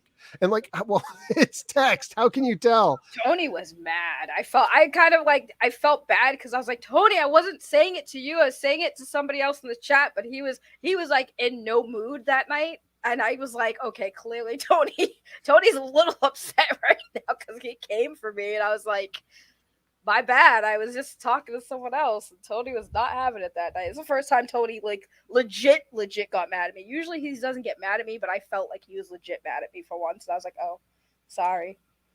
Yeah, it's interesting. Now, quarter one has Tommy did someone said this a while ago, and you guys were chatting, so I'll address it now. But a couple people brought up quarter one because on the slopes interview, uh, Tommy did say quarter one is when they're expecting to get it out, but that's not official. There's no like date. So we'll see what happens with that. I mean, Lucky says that if he doesn't get shipping information by the end of the year and get the system by quarter one, he might be out. And I'm sure there's people who are like that, who like, man, how many times? Well, I have unverified, and I'm going to stress that is unverified reports from people saying that Amazon Germany has told them they're not getting their order till 2023. Till 2023. Yeah. That is, and I will crazy. stress again, unverified. Unverified. People claiming, they haven't shown receipts for it, but they are claiming that Amazon Germany has sent them an email saying that they're not getting it till 2023. And Germany's like been a big, like they got an office there. They've gotten grants there. And I don't know if they have a strategy where they're hitting America first and then spreading out. But well, originally he said he was doing a 5 or 6 country launch, because I believe he wanted to launch in the most countries ever at one time or something. That's just yeah. That's just I mean, a Tommy thing. It's well, there's just so much. If they wait till 2023, I don't know how they could succeed. I don't know how they can succeed now after everything that's gone on. Really, like, I'm not saying like they can't release a system and people will like it, but as far as getting their goal of 200 to 300,000 systems, that's like a jaw dropper to me. And anyway, if they go 2023, I think we're going to see more people just dropping off. I think, like Segi said, people will be gone. And I'll be honest, when I talked to Max, when Max was on that other night on the stream, Max seemed like he had accepted more about what's going on with the Amico, like reality set in a little bit. Does that make sense? Like he understands that, yep, there's issues and it's going to be a while. And, maybe can't take everything Tommy says at face value. That's not what he's saying, but just how I kind of read him. He seemed to be not as emotional about it. So I think and you tell me if you hang out, you probably know more pro Amico people than I do. Segi, are they kind of like smelling the coffee and realizing like, well, maybe it's not going to be, coming as soon as I want. Maybe I can't keep getting my hopes up all the time. I would say when I got involved in all this and I started meeting all these pro Amico people, a lot of them collectively, like, they understood that there was issues and criticism. Like I said, I think the thing that they didn't understand was why there was a lot of pushback, not with just Tommy and the console, but also like themselves. I think that's where the disconnect of communication between people who are critics and people who like the Amico have been. It's literally a disconnect in communication, because on our end it's like we've criticized the Amico as well. We've understood similar concerns. I think the issue is like we're more forgiving and understanding than the other side. I think it's because we're maybe close to it, and that's fair. If you're close to somebody who is involved in a project, like, you want to be supportive as much as you can. And I know what Tony's like counter to that would be like, yeah, but you have to call these things out. And it's like, I get that, and a lot of people have. But when it comes to that, it's like, I don't think it's like they're smelling the coffee. It's more like, they're more for understanding and forgiving because they do want it to come out. They are excited for it. But I think they even at some point will have a breaking point where even they can't be like, well, what the heck? We've given it 3 delays, and, a fourth one might just, some of them might be okay with it, but I think a lot of them would be pretty upset. Yeah, this would be an interesting thing. Does anybody know how many Evercades have sold? I don't know. I don't know anything about the sales figures of the Evercade, but they're quietly doing a good job as far as targeting retro gamers, as far as getting things out and doing it in a reasonable amount of time. So I think Intellivision and Amico could learn a few things from them as far as handling business potentially. But I don't, yeah, they need to get this thing out, and they need it out. I think they need it out by the summer. I think if it's not out by summer, it has to be out by Christmas next year. Well, Wow, we pushed it back from summer to Christmas. Well, I'm saying, listen, if it's not out by Well, summer, it has to come out sometime next year. But if it's not out by 2030, then people are really going to say that's enough. No, I think if it's not out by next year, people are going to say that's enough. I think he gave the Q1. I think people are going to lose interest if there's not a firm date by Q1. If it's not out by the summer, I think the diehards like you, I'm going to call you a diehard, Saggy. I hope you're not offended, but I think the diehards who are just really like, man, yeah, this thing's coming out. I think you guys can wait till Christmas, but I think there's a level, and I think every time there's a delay, they lose a few more people. And I think if it's not out by summer, I think they're going to have a hard time selling. I don't know why. And Tony, you can give me your idea if you think I'm totally off base, but I think it's going to come out next year because it has to. But lately I've been thinking they'll be lucky to sell 30,000 units. Yeah. I know that they keep pushing this soft launch and that they're going to get the founders out first. But I think in this situation with this console, that would be a huge, huge mistake. Any units out in the wild are going to get just slammed. Pause. Sorry to cut you off, but that's a bot. The Lily Brooks, that's a bot. That's a bot that's been going around YouTube.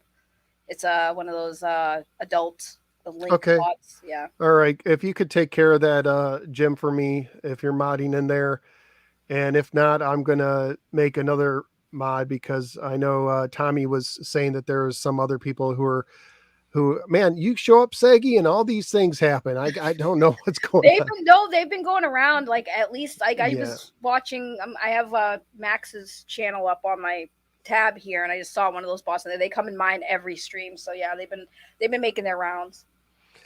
Yeah, but yeah, I was thinking when I said 30,000, I meant 30,000 units next year. The bot is Lily Brooks. Bot is Lily Brooks. That's a bot. Whenever you see that pop in, that's a bot. Yeah. So, just laughing at some comments anyways, that I'm not going to put on stream right now. Anyways, yeah, my 30,000 number was for 2023, or 2022. That's next year. Man, the years are just coming together. That's what I think is what they'd be lucky to sell. But they're scaled so big that they have to sell so many. Let me know, Tony, do you think I'm off base?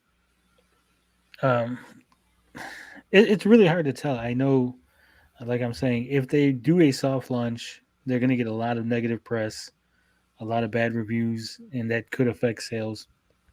I don't have a real sense of the culture in Europe, so I can't really say whether or not they're into it or they're gonna, they'll pick up and buy it for the 250 or whatever. I know here in the U.S. they're not feeling it, and 250. I know in the upper middle class neighborhood that might seem like it's not a big deal, but in the working class neighborhoods, for what you're offering us, 250 is not a price they're willing to pay. I think too. I know for me personally, 250, that was like a breaking point. Oh, Whoa, I'm getting Tony. Yeah, that's the yeah, train.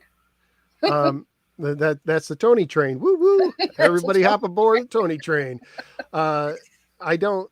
Yeah, for me, when they raised the price of 250 for me and my family, I was like, yeah, that's too much. Back when it was 150 to 180, I was like, okay, I can do that. But 250, I was like, yeah, I don't know about that. And I invest money in games for the show that I do, but that just seemed like a lot to me. Um, I don't know how many Atari VCS consoles have been sold, but I'm surprised they're continuing to support the Atari OS. Maybe the recharge games available on other platforms is helping. So it's interesting you talked about this because I've been talking to an Atari VCS person, and I don't know if you guys know, if you guys follow the Atari VCS at all, but it's basically there was a time where it was like, man, Atari's bringing the VCS out and Intellivision's bringing the Miko. It's like the 70s all over again. And the Atari VCS, I was talking to someone and they estimate now they had about 10,000 backers. And then they had another, and they're guessing that they've sold another 5 to 10,000 more since then. So they've only had 20,000 sold, but it could be that it could be that they're doing this, that they're doing it all like every system's making money for them. So they planned it businessly where they don't need to sell a bunch to support it. Cause it just seems like that's what's going on with them. And I think the Intellivision business wise, they've just poured so much money into it that they have to sell a ton. And they have all these investors and stuff. And I think the business, I think it's an anchor for them. I really do. I think it's going to keep them from lowering the price to where more people could buy it. And I think it could be a deal where the Atari VCS lasts longer than the Intellivision Amico. Hmm. Yeah, from my understanding, they need to sell at least 200,000 plus to break even, and that's at the current price with the chips from what was it? When did I interview Nick Richards? Was it earlier this Like a year or was it while. last year? Yeah, it was this year. Man, time flies. Whenever it is that I interviewed Nick, the prices that they had at that point, it was like 250,000 units they had to sell somewhere around there just to break even. Yeah. Let's see. And I'm guessing that number goes up every month that they don't release console. Mm-hmm. It'll be interesting to see. It's going to be interesting to see what happens. And listen, I don't want the Amico to fail because there's people behind it. Jobs are at stake. I understand that, but it doesn't excuse it from getting proper criticism, just like anything else. Right. It doesn't excuse it from that. So, um, it's tough because this is people. There are people's livelihoods connected to this thing, and one of the reasons why I Tony, you could speak for yourself, but one of the reasons why I offer my criticisms I do is because I believe if they were taken, that they could potentially help. That they like if they said, well, maybe we should look at it this way. Maybe we should address this situation. It's not just to dump on the thing. It's to say, hey, you guys got a problem, fix it. Yeah, I agree with that. I offer criticisms, harsh criticisms, realistic criticisms, but it's always there. We're in the quote unquote still development stage of the Amico. Um, so a lot of the things that I said, at least early on, they could have taken a look at it, changed, change gears a little. I know there was other people like Kev Triss. Um, he offered help, and he was dismissed. So, we don't want to see it destroyed. We don't want to see it fail. We'd always prefer to see more competition, more consoles, more good games. But Yeah, it just seems like they're stuck in their ways. They're going to do it their way, regardless of what anyone else thinks. They have the quote unquote data. So, yeah, they'll do it, and hopefully they learn. It may be too late, but hopefully Intellivision learns how to address some of the problems that have shown up. To me, the Amico and the VCS are like third-party candidates during an election. They may have good points, but they don't have the recognition of a major party, and to me, that makes it niche. And I will say this: I was thinking about this the other day. It is expensive to get in the console market nowadays. Hmm. There was a time in the early '70s where a company like Atari could come from nowhere, and all of a sudden become one of the hottest companies there are, because that's right when the train was starting. I mean, the tracks haven't even been built yet.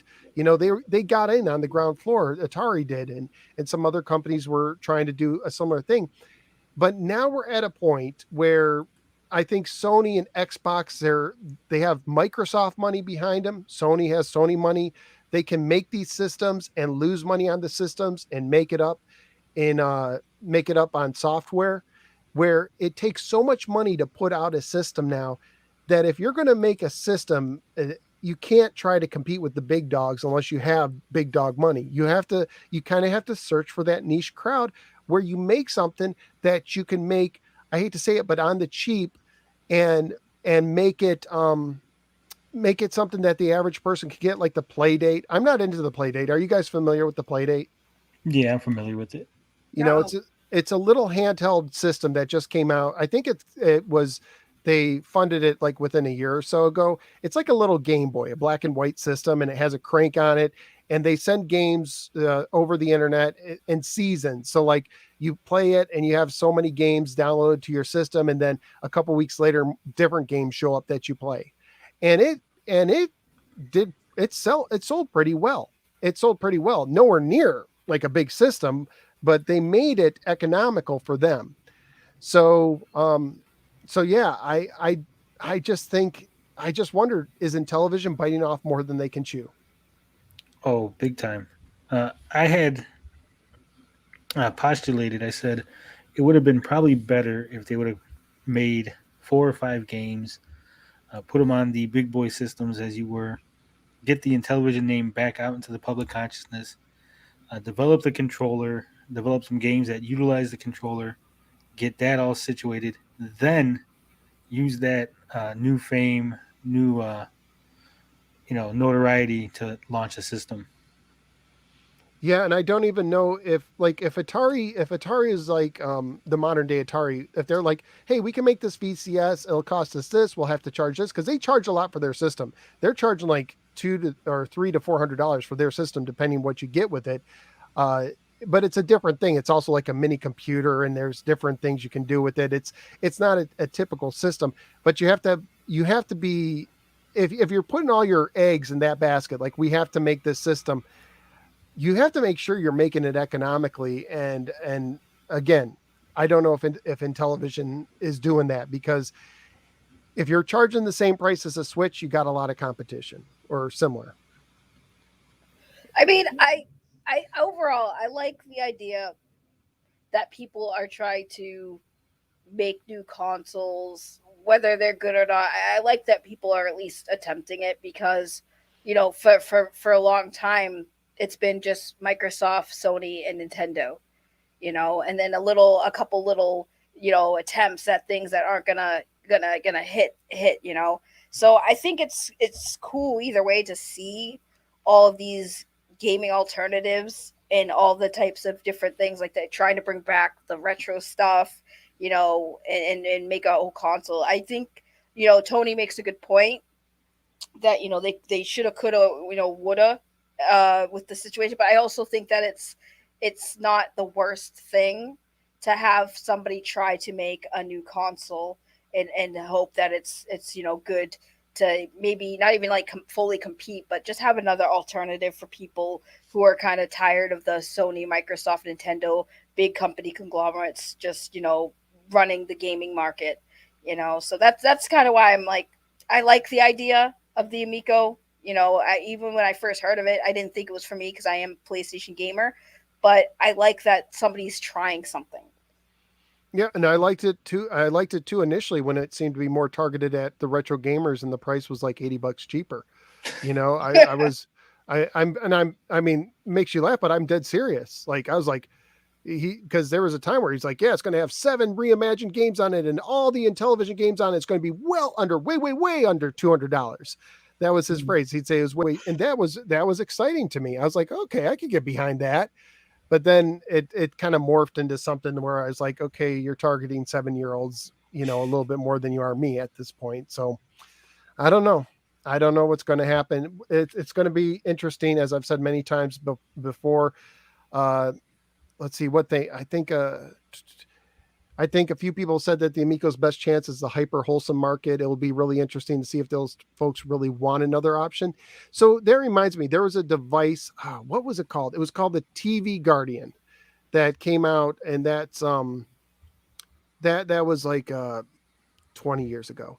And what this device did was you attached it to your DVD player, and it read the closed captioning. And if there was swearing in it, it would actually mute the DVD and it would put up closed captioning with a replacement word in it. So if you were like a family person and you didn't want your kids to be exposed to certain words, you could put in the movie and it would read the captioning and it would take care of it. And I know there's like a product or a streaming site called VidAngel that does something similar to that now.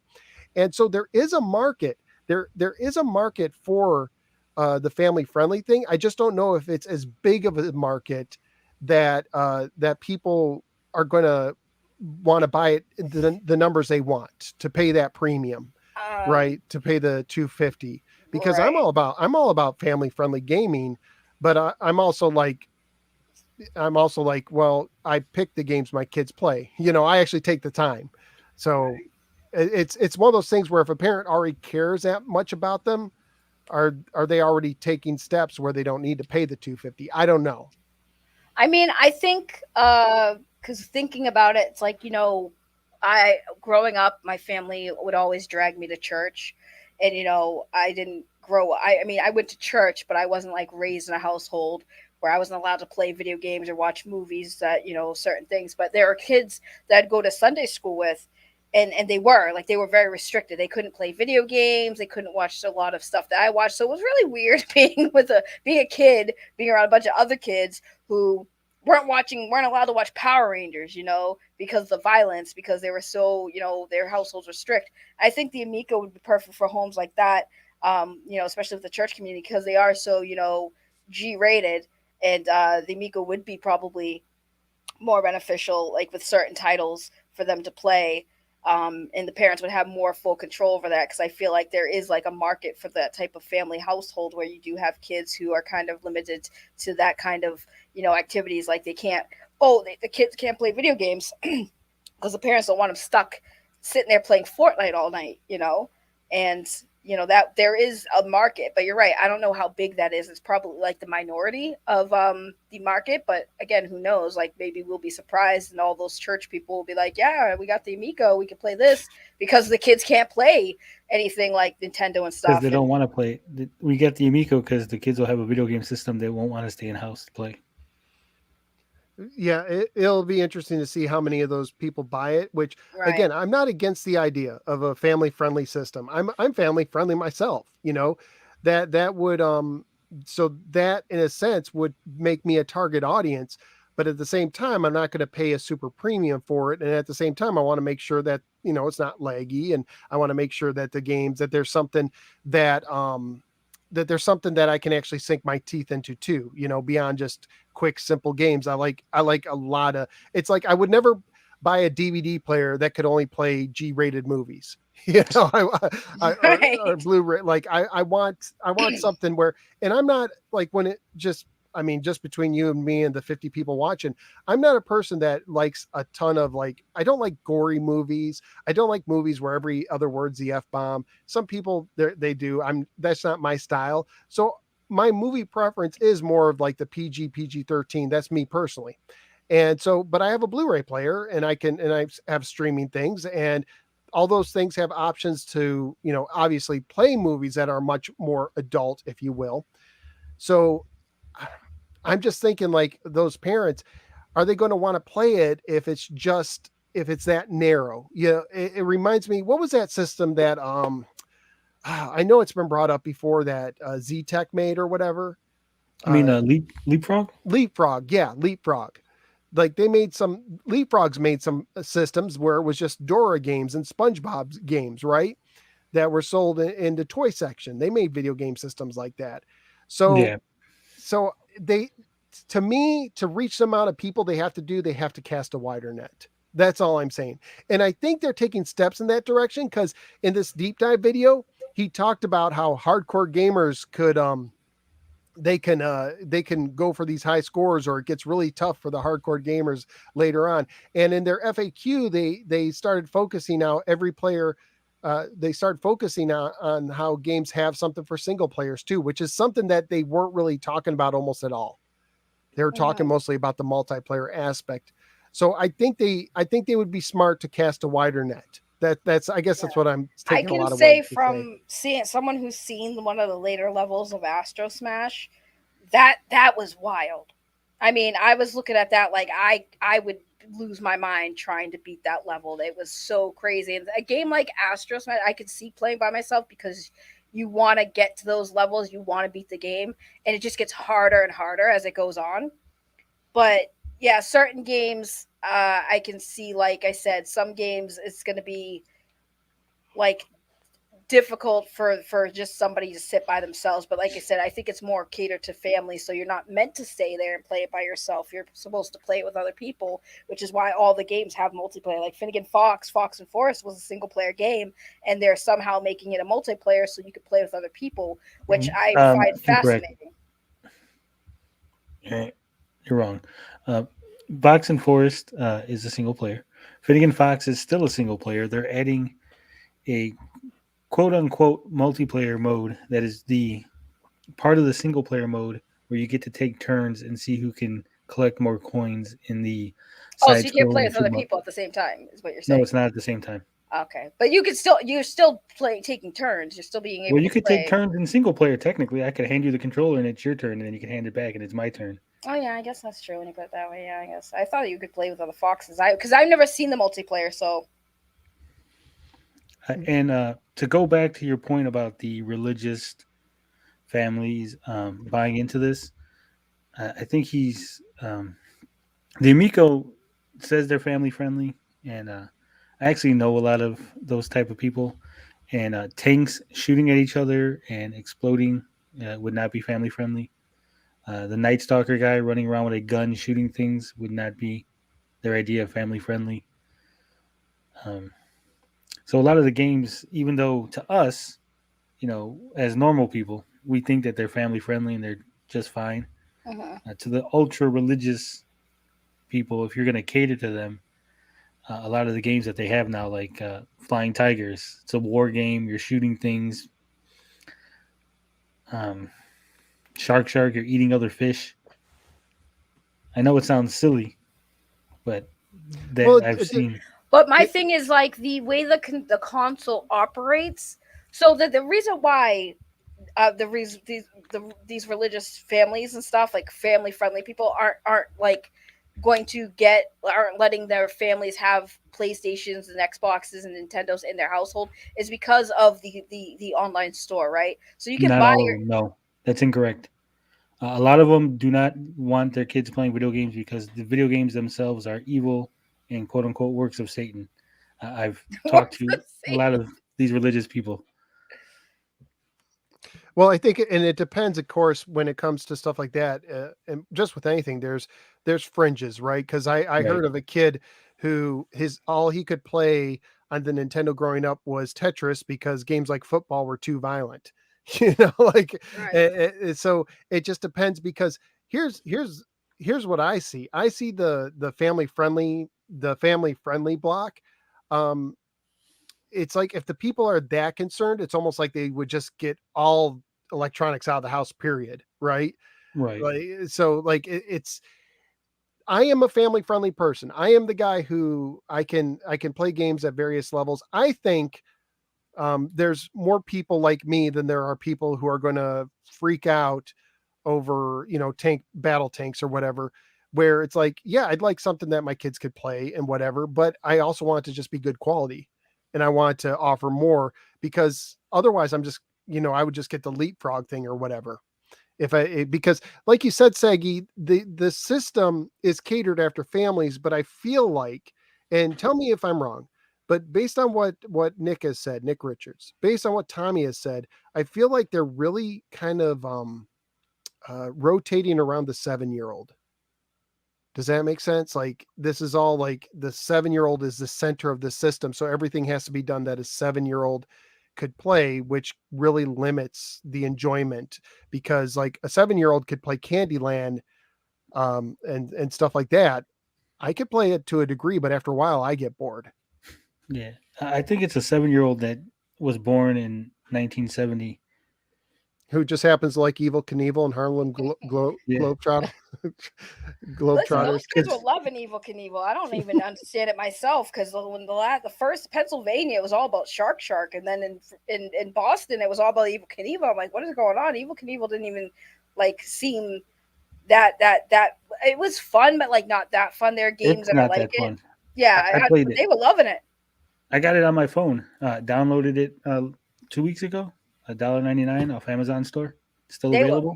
They were loving that game. I think here's the thing. When you mentioned the Leap TV, tell me what's more appealing to a 7-year-old: Dora the Explorer, Spider-Man, Paw Patrol, Paw Patrol, Blue's Clues, Paw Patrol, or Shark. Paw Patrol. Well, Exactly. I would go with Spider-Man, but no, but I'm saying you that's don't what know the power of Paw Leapfrog Patrol. had. Leapfrog had all of that. They had the Spider-Man, the Paw Patrol, all the kids, all the hot kids properties. Versus Amico has Harlem Globetrotters, Evil Knievel, Shark. well, they got Care Bears and Sesame Street supposedly. The Sesame Street they showed off was the Flash games currently available on sesamestreet.org right now for free. But they still have them. And the Care Bears game is called Care Bears Care Carts, which was available on iOS and other mobile devices for free. Yeah, I think they just. I mean, I'll stop talking after this. Yeah, but playing them on a console seems a little bit more fun.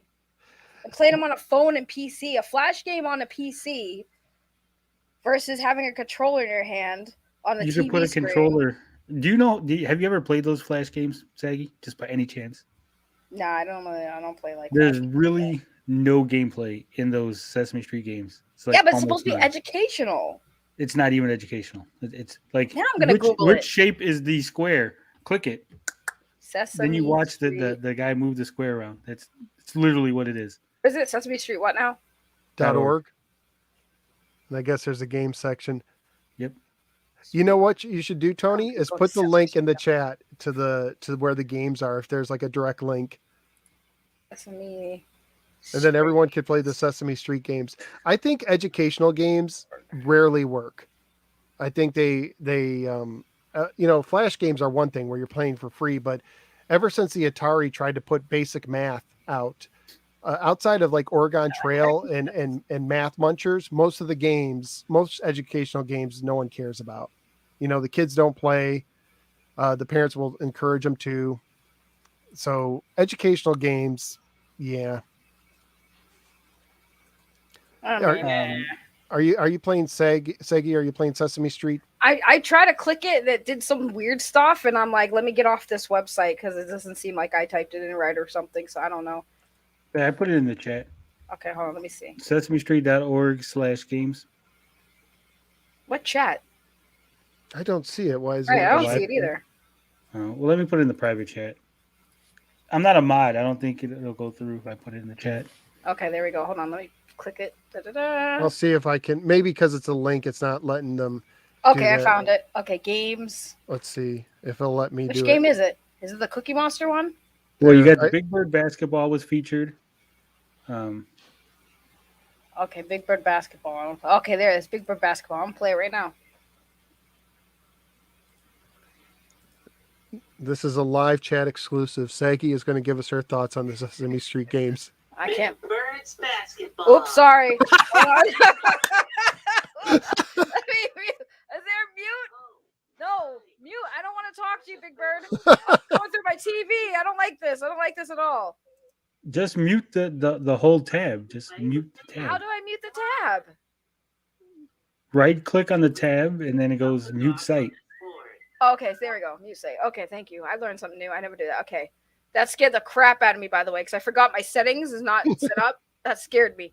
Okay, hold on. And FYI, Tommy said that he's paying the original actors for the Sesame Street games to re-record the lines to have a more authentic experience. I don't understand what I'm doing. I missed the. What am I doing?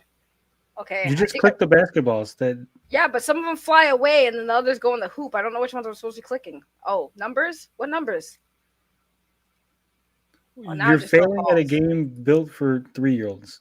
Yes, I am. I don't know what I'm supposed to be doing. I have no idea. Big Bird's still talking and I can't hear him. I got 15. Oh, I can't wait to see this. Twitch streamers are going to speed run Sesame on Amico. I'm gonna do it. This is, I don't understand. What Big Bird? What are we doing? Everyone's leaving the stream so they can go play Sesame Street. Yeah, apparently. Everybody go play. I got a 7. Probably like click the odd numbers or something. Oh, okay. This is boring. This is the most boring game I've ever played. You see that circle on the upper? What was it? It's like on the upper left. There's a fast forward circle. Yes. That's the big click. Okay, after I get all the numbers, I can just free ball it. By that I mean I just click all the balls that pop up on the screen. I don't understand what this game is. This is very confusing. It tells you what on the top of the screen, on top of the scoreboard is a bunch of yellow circles, correct? Yeah, there was, and now there's not. Okay, now there's a bunch of yellow circles. Yes, little golden coin looking things. Okay, that's the number on the ball that you need to click. Oh, okay. That's not very self-explanatory when you don't got Big Bird telling you. Okay, now it makes sense. I gotta hit the 10s. But how is this educational? Is it telling me what numbers are? Is that what it is? You're recognizing the difference between a written number and a group of numbers. Oh, okay. So you know that 4 yellow dots is the same thing as the 4. Okay, that makes sense. Okay, that's cute. Welcome to the No Swear Gamer. We are sponsored by the number 4, the letter G. Okay, I'm exiting this game. Okay, so that's one of the games that's on it? There's another one you said that was on it? Yeah, Cooking with Cookie. Cookie with Cookie Monster? Yep. Okay, Cooking with Cookie. Let's cook with Cookie Monster. Hold on. Okay, Cooking with Cookie. Is this shapes? Yeah. Oh, this is cute though. I can see this being on the Amico. I'm now. You're literally playing the game now. Yeah, but I want to see how they do it with the controller because the touchscreen controller would be kind of cool. Maybe like you see the balls on the screen, maybe a bouncing on the screen, but then you see Big Bird on the hoops on the TV. I don't know. I want to see what Cookie Monster. What are we cooking? Come on, Cookie Monster. Where'd he go? He left me. Yeah, you guys want to see? I can show you. Hold on. Yeah, here. You share the screen. Yeah, I'll share the screen so everyone can see what I'm playing. Hold on. There we go. I have it shared. If you could show that. There we go. Okay. Is it banana? Here, I'm gonna mute it for copyright reasons, but oh, it's on your end? I muted the site. Okay. I muted the it was playing on my end, so I muted it. That's literally it. She's clicking the banana and it's peeling itself and counting. This is riveting gameplay. This is the best live stream thing ever. What is it? Okay, so now I just click things. Yeah. Yeah. Okay. Okay, why is it not doing anything? Hello? Okay, eggs. Yeah, you have to wait. I don't want to wait. I'm impatient. Okay. There's one egg. You have to count. You're supposed to count. 1. Okay, 1, 2. 2 eggs. Good job, eggs. Saggy. Okay, now I need 2 cups of flour. Look at me. I'm making cookies. There's 1. Wait, am I making banana cookies? That sounds gross. What kid wants a banana cookie? I like banana cookies. Those are things. Are banana cookies real? Yeah, they have them for babies too. They're shaped like bananas and they taste like bananas. Oh yes, they Oh. do. They do have that. Oh wait, now we're putting chocolate sugar. Well, then what the heck is a banana for if we're putting chocolate in it? Because it's healthy if there's a banana in it. Doesn't matter how much sugar's in it. If there's a banana, it's healthy. But we're It's putting good for one kids. cup of chocolate in there. That doesn't All the seem potassium. healthy. Okay. All right. I put the chocolate chips in there. Do I get to like mix it or something, or I'm just clicking things? Well, That's mixing would be too violent. Oh look! Ooh, look! Hey, look! Okay, that's cool. I can mix it. Look at that. That looks amazing. I'm a good mixer. Saggy is amazed by a game for 4-year-olds. This is an amazing game. I'm not gonna lie. How often? Okay, I was gonna say, how long do I have to mix this? Can I taste the spoon at least? No. Oh, and I can roll it. Roll it. Okay, I'm rolling. Ooh, wow, that was an amazing roll. This is amazing. Oh, do I get to pick? What do we want? Pick the Michigan. The Michigan. This one's Yes, the mitten. The mitten. mitten. Okay, Yes. we're gonna do the mitten. Okay, so wait, I didn't even click it there. You see where I clicked it and it put it Yep. over there? Hold on, what? Wait. I'm calling leg. That's leg. Yeah, that's lag there. That is a 100% lag. Okay. It's not lag. It's just that's where the cookies come out. Oh, no, it's the inertia. Okay, wait. Oh, do I get to set the timer? Yeah, I don't know. It didn't. Maybe there was an audio cue. Click on it. See what you can do. We're putting it in. We're gonna burn these cookies, guys. Burn them. We're burning the cookies. They're getting burnt. I think it's a Sesame Street game. I don't think the cookies can be burnt. I put it in for 5 minutes, and that's not long enough for cookies to cook. By the way. Okay. Yay. Okay, come on. Let's eat my cookie. We decorate. Oh my goodness. Okay, we're Let's gonna make decorate. cookie look. Oh, we That get is that. Oh, really now, wow. loud. That is really loud. What happened? You decorate it now. Oh. This okay. is where you get to get creative. Please be family friendly. Okay, I'll be family friendly. Okay. This part's actually kind of fun. I like doing these little painty things. Okay, then we're gonna do red. See, I didn't want to do it over there. I'm already getting angry. This is not fun. I didn't want to even put the red there. So now I gotta be careful where I place my stuff. I said this one. Next How time are you you're bad at this game? I don't know. It's for a child. I'm not bright. Jeez, why do people assume I'm smart? Oh my! I don't want the red there. This is not fun. I'm getting very upset now. This is not a fun cookie. well, whenever you're done, click the green arrow and you're done. Okay, I just should. I'm gonna be really lazy. Okay, so basically, wherever the star goes, no matter what, it's gonna. Oh wait, I can do the outside too. Oh, cool. Okay, that's kind of interesting. Oh, look at that. Okay, wait a minute. We gotta make sure the frosting's there. I don't get sprinkles. What kind of cookie is this? This is my best cookie ever. You might get It's like see Color what the Dinosaur live. Look, I'm gonna fix it. Make it. There we go. This is a cool cookie. All right, I'm done. Let's see what happens now. If I'm I not don't get, laughing. The cookie doesn't look like that. When it's if done. it doesn't look like that, I'm gonna be so mad. I will literally rage. Okay. Oh, I can decorate it. Oh, okay. We're gonna put A you there. Yeah, strawberry. And you know what? Basketball, because of the big bird. I'll give him a face. There's not many options here.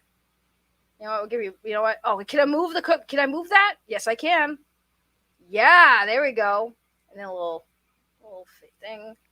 There we go. I'm happy with this. This is a great cookie. Hey, hello. Cookie Monster. We I don't even get to cookie. eat it. It's Nom, for him. nom, nom, Wow, nom, nom. you are the most He's creative. got the Alvarado I was mustache. gonna Look say at that. it's John.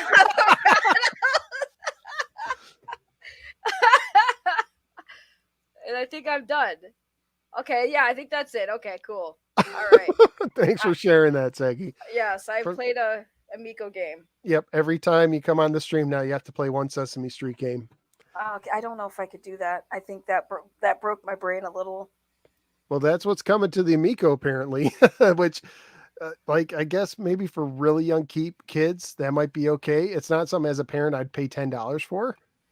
but I'm maybe this some parents it's will. that game just made me happy I don't have children. Okay. Well, any final closing thoughts before we close out the stream? This went a lot longer, but I never thought I would get to see someone live stream a Cookie Monster game. That's awesome. It was fun. I had fun showing you guys my amazing cookie making skills. Any final thoughts, Tony? I hope Sesame Street doesn't copyright claim your video. I don't think so. I think I cut enough of the audio out. Well, thank you guys both for joining the stream. I know we went off topic a bit, but it was interesting. It was interesting, and just as everything Amico is interesting. So thank you guys for watching. Check out Tony. Did you want to go ahead and plug your show here on YouTube? You can check me out on the Geek Getaway YouTube channel. Look for the big Christmas event. We're going to have a lot of YouTubers sharing their favorite childhood Christmas gift. We're going to have a big show. So if you got nothing to do on Christmas, we'll have something for you. That's cool. Saggy's not invited. It's okay. I'm not invited anyways, ever, anywhere. Saggy, you want to plug your thing? No. My channel, my audience, my channel is not family friendly at all. So do not show up. Do not come there expecting me to be this calm, cool, and collected, because I'm usually the opposite on my own channel. Yeah, that's all right. But you guys are both cool. Thank you guys for joining. Thank you everybody for joining the little broadcast that went a lot longer than I thought and derailed from Shark. But you know what? It was a fun chat. I hope to see you guys another time, and otherwise we will see you later.